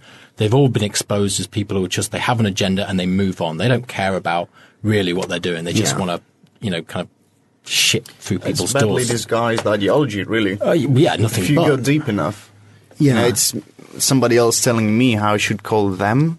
Yeah. I think the thing with the SJW stuff is, I mean, first of all, as you say, people do mischaracterize me and they think that I'm right wing or left wing or whatever. And I'm neither of those two things. But when it comes to the SJWs, what that to me appears to be a manifestation of is the death of the left. It's a symptomatic demonstration of the death of the left. And that death happened a while ago and I was too busy to notice. It happened way before Tony Blair, I think, actually. Right. It happens with the collapse of the Soviet Union and the fact they lost the economic argument. And then beyond that, you get this kind of descent into, I mean, they're not trivial issues. This is the thing, is I am in favour of the agenda that the social justice warriors are pushing. I don't think you should have any hassle if you're gay, transsexual, whatever, you know. Yeah, but that's common sense. It's when it's been pushed too much further away that, to me anyway, falls into the SJW's agenda. Yeah. The fact of imposing, oh, you shouldn't, oh, hang on. Yeah. I shouldn't what? It's none of my business what people do. I don't care what people do. It's not my problem. It's not my business. That's how I look at it. Like, you know, if you want to change your gender, fine. But, you know, respect the fact that I don't care. Yeah. Don't expect me to care. You know, and I worked in a cinema a couple of years ago and there was a lot of, you know, people who were in their mid-20s. I'm in my late 30s and they're all like super, super, you know, A, SJW, B, you know, they super, you know, they call each other comrade, like really, really deep into like communism and socialism and all that. And I don't care. But they were getting to a point when they were telling me what to say. And that was when I drew the line. I was like, no. I'm going to let you talk. Say whatever you like, but you don't get to thought police me. It just doesn't work like that. And they back off the minute you bare your teeth. You know, it's very vanilla. I don't doubt they believe it, but I don't think they've got the gumption to follow it through. And that's the problem with the SJWs, I think, is they can't follow it through. So I'm not sure if they, I mean, they might believe it, but there's a Carl Jung quote, which is either you have a good idea or a good idea has you. I think it's Carl Jung. It comes from it's something like that. I think that's the root of it, Carl Jung. Either you have a good idea or a good idea has you. And I think a lot of the people who, particularly involved in racial and sexual politics from the SJW world, they don't fully understand their own ideas. They're possessed by their ideas, and they've not often looked at the ideas and worked them out. And my evidence for that would be this generation identity group, right? Which I've mentioned frequently on the podcast, but I don't really want to interview them, right? And what they are is they're a group of people who believe that, they also are on board with not Black Lives Matter or, not the feminist thing, but they are in favor of, white Europeans. That's whose side they're on. That's the minority group they represent. Right. Yeah. That's why it's a problem. Because the thing is if we say, okay, so we're going to make, we're going to make exceptions and we're going to hire people on the basis of race, right? Then that's nice, isn't it? Isn't that great? Not really, because ultimately that's going to end up being, it's okay to just hire white people. Ah, yeah. And it becomes that through things like generation identity, who are young. They push the idea they're young. I mean, a couple of people involved in the background aren't, but they're young people. They've grown up in that context which you describe, where they're social justice warriors, but they were never able to say that they were part of a minority group, and they saw that other people had something that they wanted. And that's what these people are doing. And that's where identity politics leads. And so when I had a guy on, again, in another context, it was on an internet radio station, which was based in this building, actually. And I interviewed a guy from Black Lives Matter. Oh. And, I was asking him the obvious questions about, about why it is that specifically he's interested in Black Lives Matter rather than the broad kind of church. And if you go down that avenue, what you'll find out is the reason he's in favour of Black Lives Matter is because he's black. So I want to be in favour of Black Lives Matter, but I'm white. How's that work? Yeah. And the flip side, and this is a bit of a hackneyed argument. You see this on the internet all the time. But what would it mean if you started saying white lives matter? And where will that go, bearing in mind that we are talking about minority groups here? Yeah. And bearing in mind that there are some people who think nefarious, incredibly clever occultists are trying to brew up a right-wing fascist state, right? And they possess these people with this idea of identity politics, which logically transforms into generation identity. Yeah. Am I still? I've still got you guys here. I'm with you. Do you hear what I'm saying? Yeah. So that's where it ends, and that's happening now. That group is becoming more and more popular, and the incubation has been done in that generation you're talking about, who think that it's all about what you look like, which to me is such a downer, because content of character, not colour of skin. Yeah, that's it. Old-fashioned like that. It's the thing of white privilege and all that. It's cooking up this thing, and I've seen it with. There's this guy on YouTube I fucking hate, but I can't stop watching him. I hate him so much. But he's this Trump supporter guy who's obsessed with Star Wars and is obsessed with the SJW thing. And it's become this increasing cult on YouTube about, people. I mean, I gave up on Star Wars in about 1983 after Return of the Jedi. I love Star Wars, man. I love Return of the Jedi. I love Empire Strikes Back and A New Hope. But I even like the prequels. I've even made my peace with the Phantom Menace. Phantom Menace has its moments. But anyway. So this guy on YouTube. And he's an American Republican boy from Alabama. Proper. As cliched as it gets. But he's doing this thing of you're racist against white people when he's talking about kind of SJWs and the way, white privilege and all that. Now, that language of, you're racist against white people, he's got a point in a way, but it is inflammatory because now you're handing the right the high ground to a certain degree. And, that's going to be interesting to see where that plays out, is because now they know the playbook of the SJWs. And so now the right can use that for themselves in the advancement of white people who are not the minority, as far as I'm aware, in the UK. Well, they're not, yeah. In India they probably are, but so it's like the SJW playbook. They've written this thing, and now the right can take that, co-opt it. Yeah, because the right aren't stupid. That's the thing. People think that just because they may be ignorant or they may be prejudiced that they're stupid. They're far, far from it. They're smart, and they know that it's like the SJWs. They know their time is coming, I think, and if they hit it right. Going back to the beginning of this conversation, that's where the root of a fascist state will come from. I think it's possible. And the thing about it is that in the event that kind of thing gets off the ground, we now have a situation which has been encouraged by people who claim to be liberal and left wing, where we can call it hate speech if you say the wrong thing. So I suspect it won't be long until comment about politicians or something like that. Maybe already comment about political policy is dangerous if you're challenging, for example, the hate speech laws. Yeah. You may come across, firstly, in terms of your audience, they might think that you want to be hateful. But secondly, you may stumble into, put your foot in a hate speech if you're not careful, when you're talking about those issues. And what's frustrating about that is that generation that you described have been brought up on this. They just assume that that's how things should be and that that's how things are. And so political speech is corrected, and is corrected in favour of Westminster, and political correctness, is the tool of manipulation that everyone said it was. Interesting times, man. Isn't it? Interesting times. But it's like you say, I find it really interesting. I'm loving it. I enjoy watching it like a film. Yeah. Right? as long as long as I can close the door. That's the thing. It's like when. I mean, we're not really a political. We never talk about politics really on the podcast if we can help it, unless it's something about politics. Well, if there's something interesting to talk about, we give it a shot. But yeah, you chat about loads of stuff, by the way. Well, that's it. Really great podcast. Oh, thank you. Listening. I recommend that people listen. But go on. I same back at you. This isn't. Let's not get into a love fest here.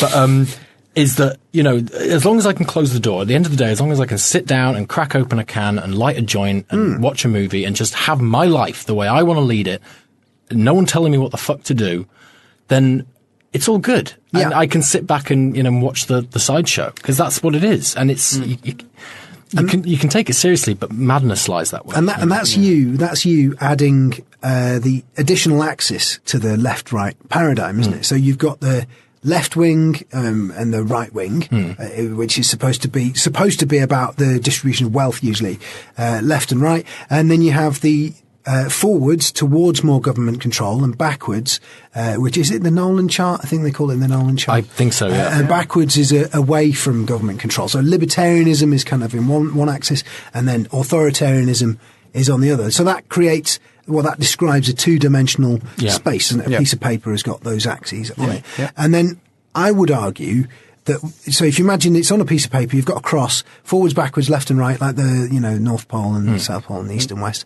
So that's left wing, right wing, forwards and backwards, towards government control and away. And then if you step off the page, that's your perspective, your point of view, and that is three-dimensional politics, and you're not even going to fit on that piece of paper, because there's other stuff you've even thought about.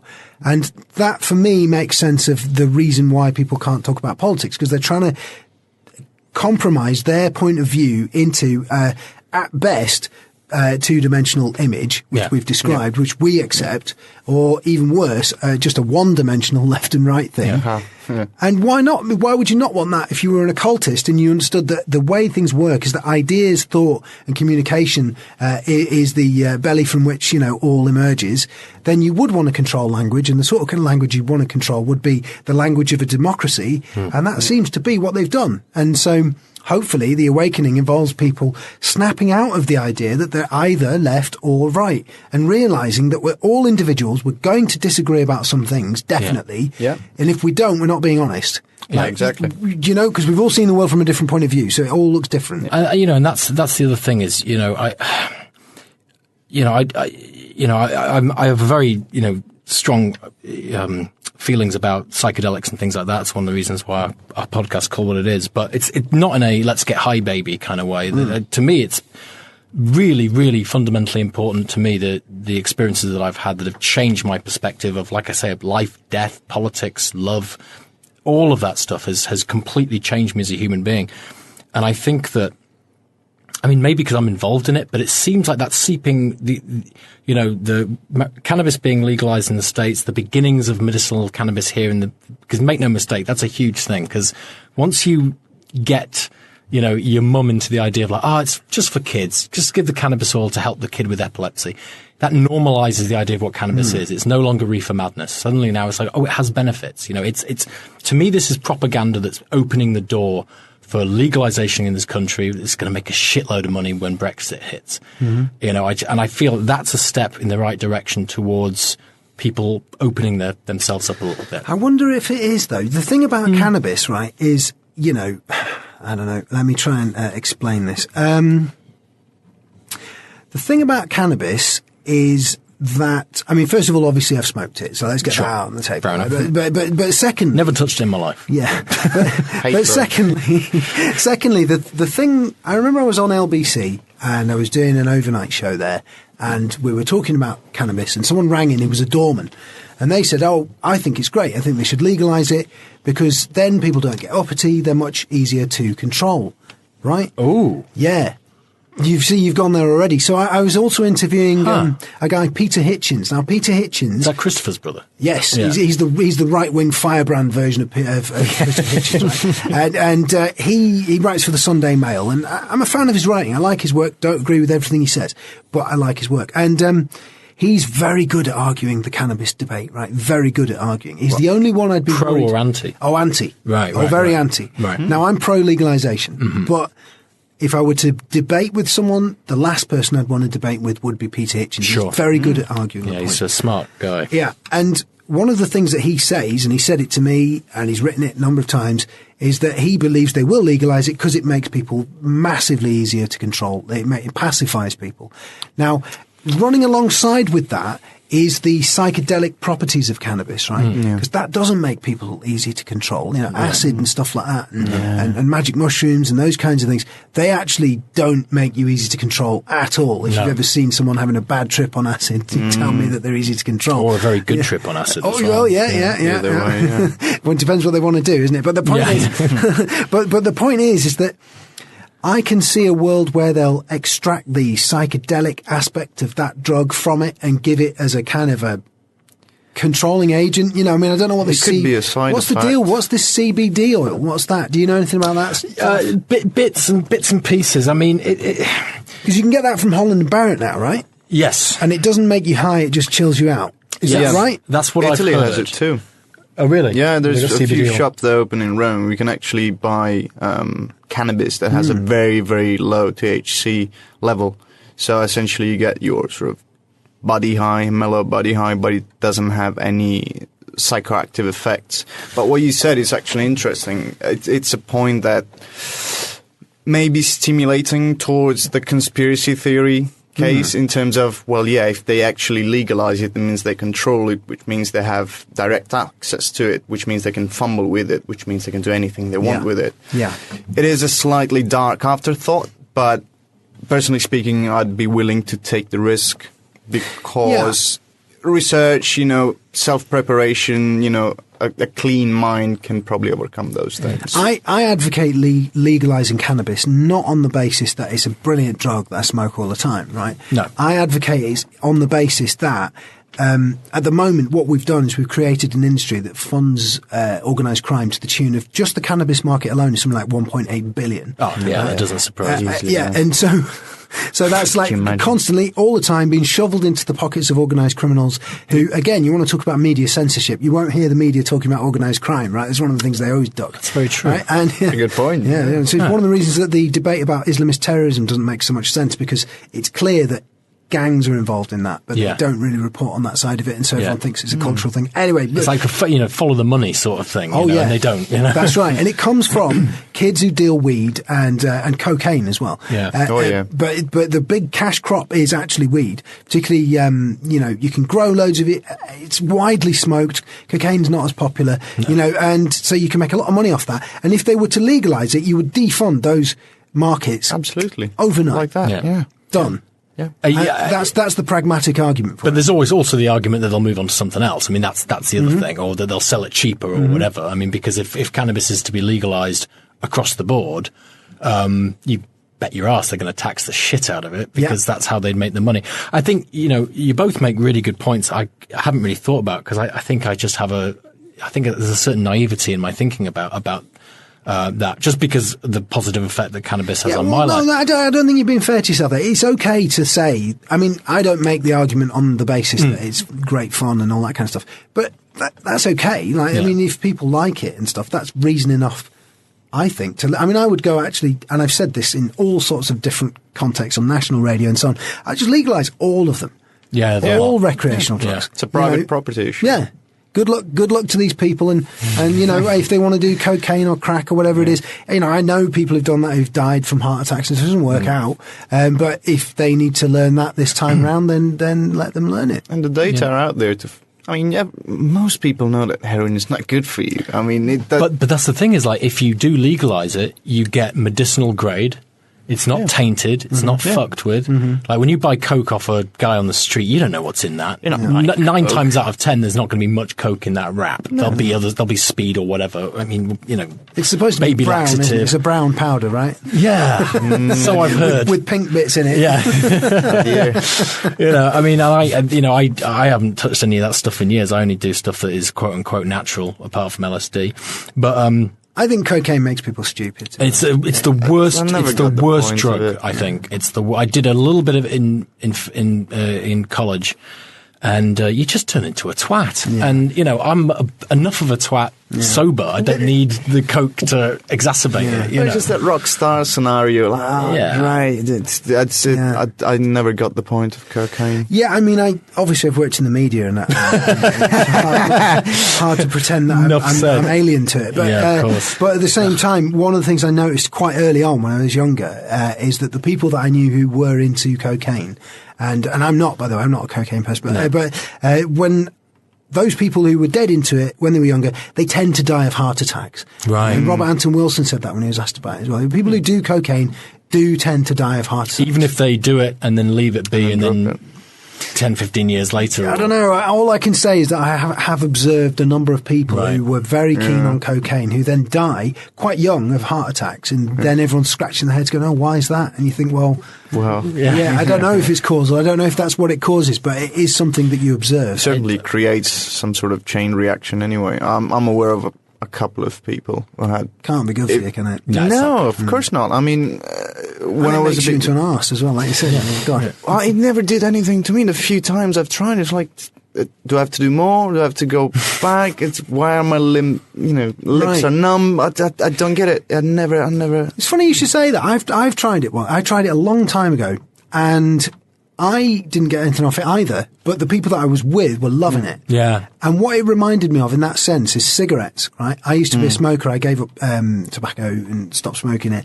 But when I first smoked a cigarette, I didn't really get anything off it. I was just, it doesn't mean anything.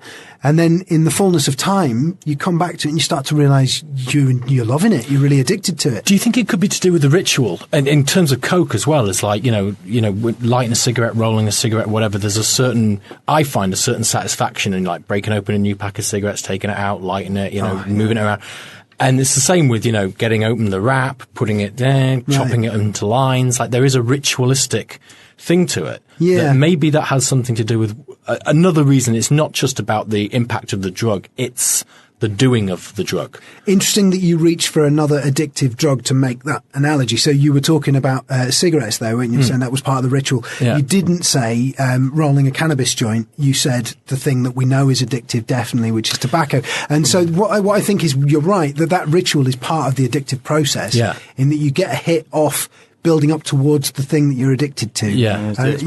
Also, I hate rolling joints. It's one of my least favourite things. I derive no pleasure out of rolling a joint. I love it. Yeah. It's a hassle. Yes, I wish it was like in that deleted scene of Spinal Tap when Nigel's just got this tin just full of pre-rolled joints, That's great, but then I'd be smoking like 10 in a row. Well, that's not my problem. I remember I rolled, 6 or 7 joints while on acid. Oh, yeah. One evening and just wouldn't stop. I don't know why, but obviously my head got fixated on it, so it just became a machine. So I guess we should qualify this conversation, and we're talking exclusively of in Amsterdam. This is where Oh, absolutely. And we're all responsible adults. Yeah. Vaccinated, got beards on. To try it in Amsterdam, and that's how we know about the one last thing I want to say about my cannabis adventures in Amsterdam is that legalization on a personal level is just like, listen, I know that I'm a responsible enough adult, right? That I know that I'm not going to go crazy. I'm not going to hurt anybody. I'm not going to upset anybody. The worst thing I'm going to do is order a curry, right? That's the worst thing that's going to happen when I get high. I'm going to have a really nice curry. I'm going to watch a movie. I'm going to have a nice time. I know that I'm responsible enough, and I want, it's partially selfish, but I also think like that's a really beautiful thing is for people to be aware of their surroundings, their responsibilities, and to act like an adult. And that's the thing. That's another thing about coke is you don't really act like an adult when you're on cocaine. Right. You know, it's this kind of frenetic, kind of madness kind of thing. And, you know, I find that cannabis is, you know, helpful to me. But also I think people should be allowed to make up their own minds. And if you like, you know, there's a million people out there who, if you offered them a joint, legal or not, they'd say no. You know, it's, you know, it's not everyone's thing, is it? No, not at all. Yeah. Neither should it be, probably. No. Just for the sake of variety. Absolutely. So that's why I think that if you legalized it tomorrow, I think you'd probably get you'd get a bit of a rise for a bit, but I think it would level out that the people who did it, and the people who don't. Well, I'm in favour of legalisation, definitely, and there we agree, which is disappointing for Discordians. But I know. Stand apart, everybody. Stand apart. I think we're going to wrap now. We've reached the we've done an hour and 15 minutes of pure podcast genius. God, we haven't even got started. No, it's been fun. I've really enjoyed being on your podcast, and I hope you've enjoyed being great. on mine. Oh, we've loved it. Thanks so much for having us. It's been a pleasure. Thank you. Cheers, Nick. All right, then, man. I'm going to show. Should we play out with the theme music? I've got the theme music here. Let's play out with the theme. Are you ready for this? There we go. Hit it and quit it. Yeah, so the Psychedelic Detectives is part of my podcast as well.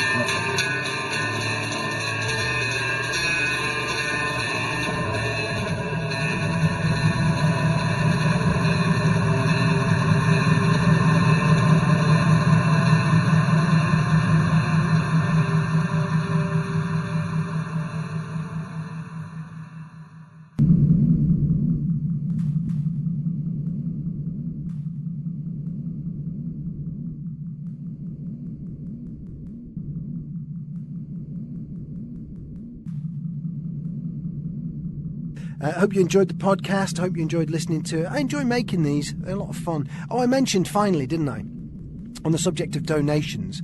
So, yeah, I've had people contact me and they're delighted with the return of the podcast. And I'll tell you what as well, this is interesting. A lot of people are saying that they actually think it's some of the best stuff that I've done.